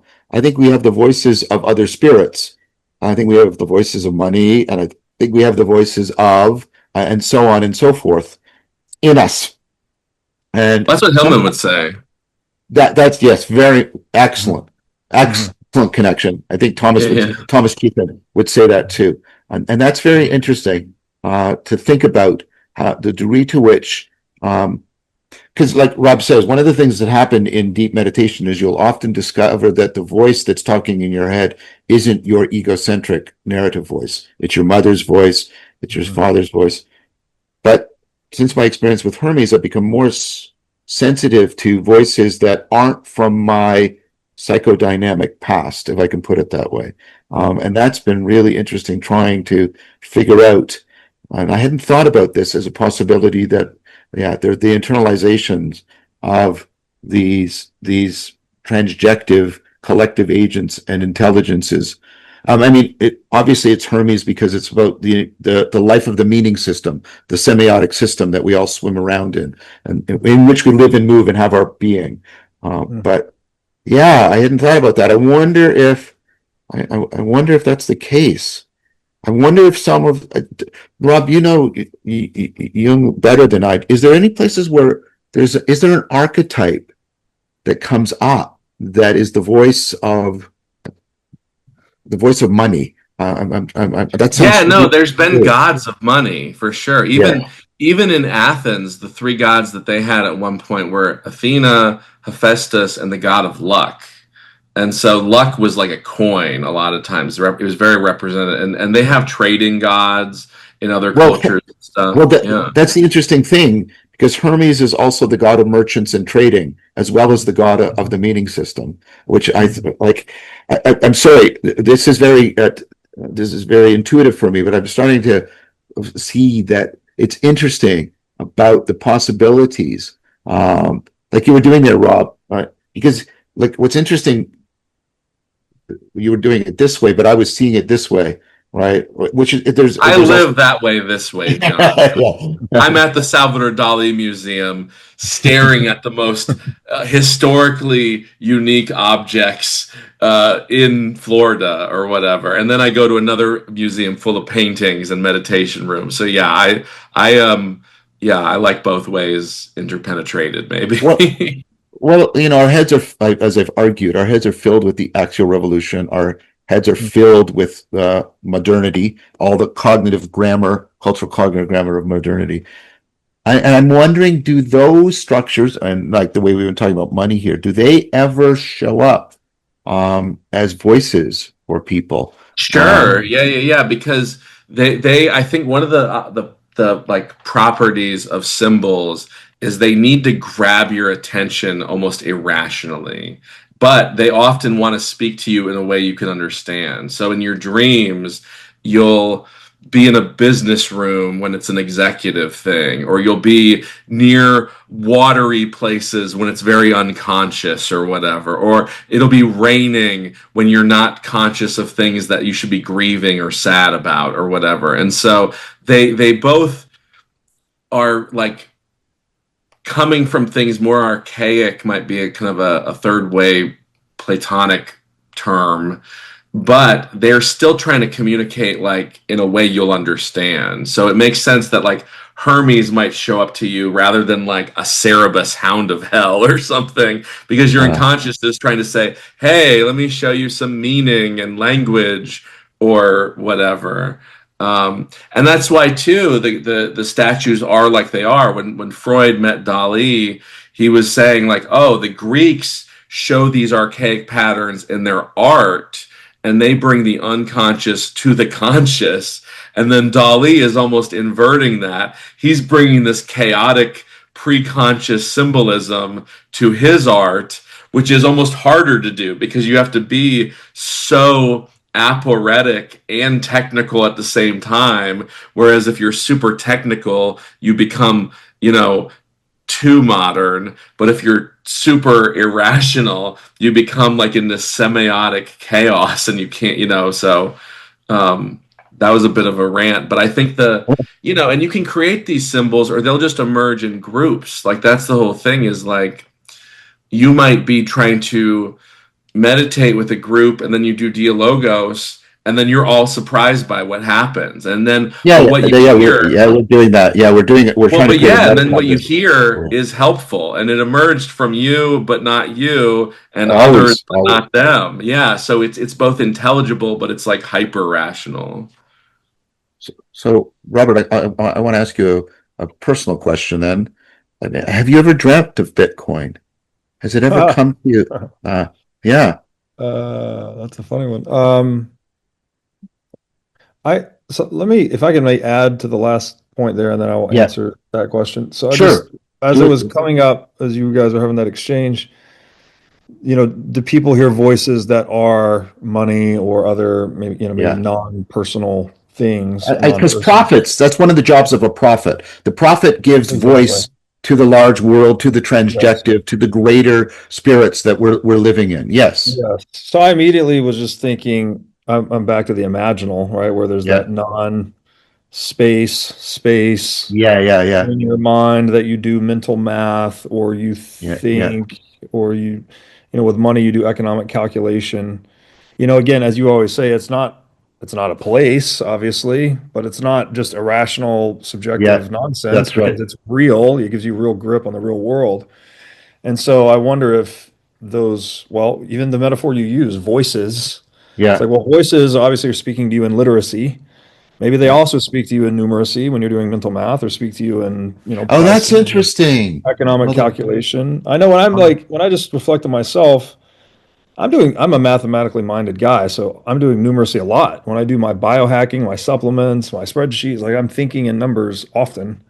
So are the numbers speaking to me or am I using them? Or it's like, oh, what's happening yeah. there? Yeah. That's very good. And then money, you're using anytime you're planning on buying or investing or looking at a business deal or hiring people, negotiating compensation, like, well, you're all up in some money then too. So, anyways, that just thoughts that were coming to me. Like maybe it's an imaginal thing, these No, no, voices. that's very good. I like that. That was helpful, Robert. Yeah. Yeah. What about The the dream dreaming. question? So, I don't think I've ever had a dream directly, specifically, explicitly about Bitcoin. Um, but I've had some pretty profound dreams, not often, but occasionally I do have them.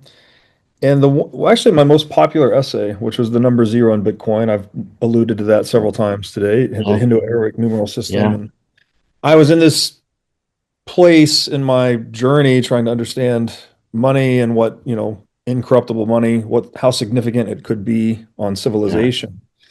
And I was like, I'm looking for this historical allegory, like where's the example of this thing?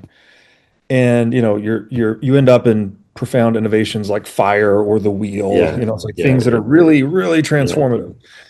And somehow the number zero came to me. I don't really know if it was a dream, an intuition. I don't know how. And then I start digging up these books on zero. Charles Seif's book was one of them. There's another one called Yeah. Finding Zero. There's a few others. And so, anyways, I don't know. That came to me in a dream or an intuition, and then I started doing Oh, there you research on it. go. Yeah. And then that became my most popular written work, which is just like the idea of an absolute. Like it's very paradoxical. The zero Yeah. is Yeah. the number that is no number, or the category Yeah. for no categories, or Yeah. Yeah. you guys all I think it was in your conversation with Desmond where he identified this what can be no thing can also Yeah. be too much, Yes. like from Yes. the perspective Yeah. of a map. Yeah. Yeah. And so obviously nothing is zero, but it's also kind of like this symbol for humility in a way. Maybe it's like the Yeah. mathematical thing, like it's beyond what even mathematics can say anything about. There's like we can't Yes. say Yeah. anything about it. It's too much for mathematics.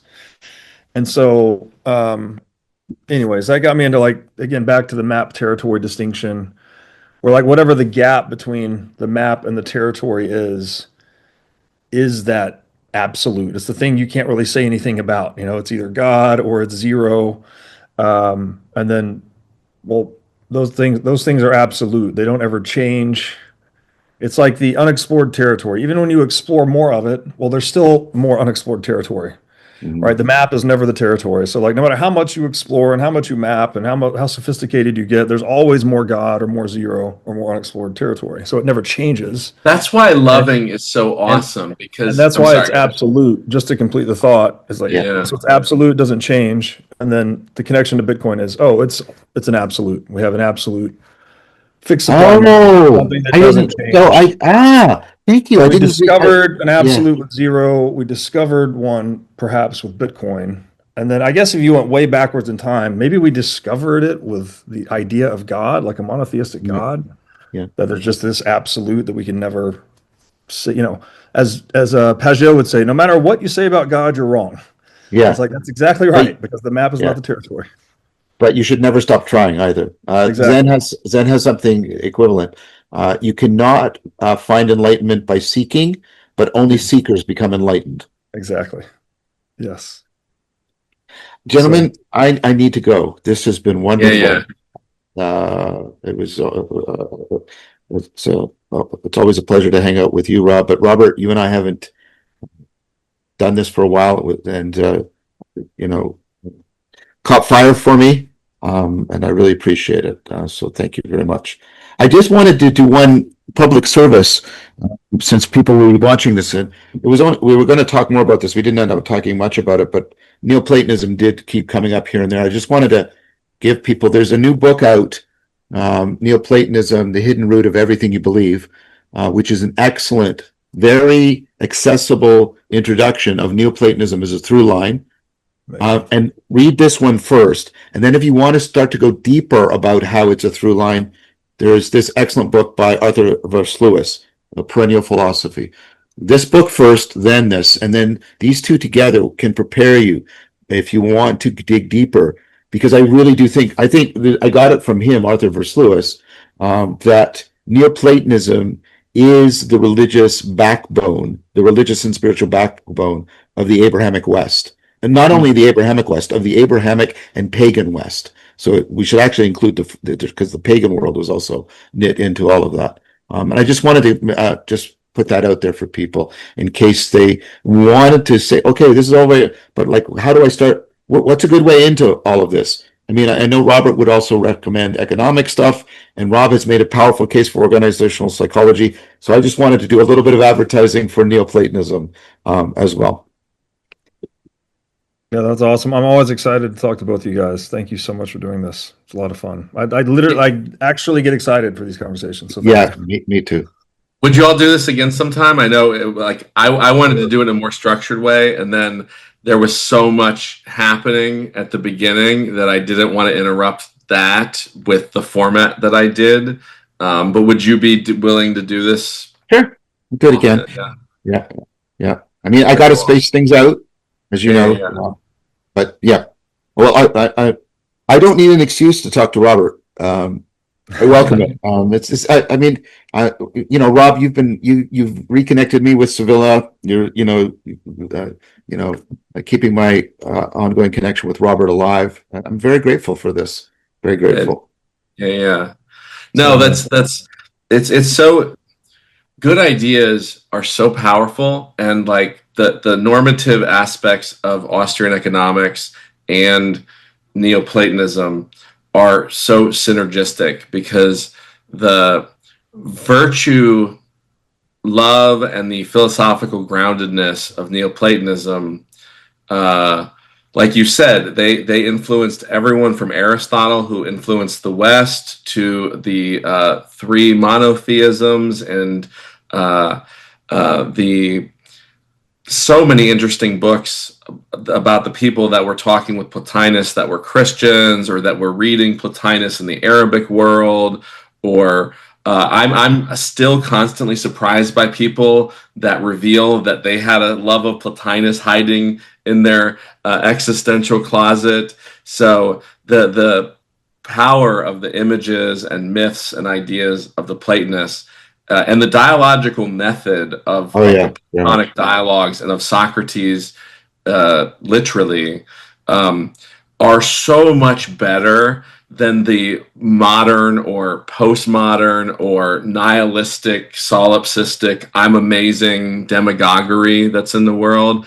And Yeah, you're both amazing people. I've had dreams of both of you at least once, and they've been reminders of aspects of reality that I want to move towards or wasn't paying enough attention to. So they weren't just like bad omens or something. I don't know.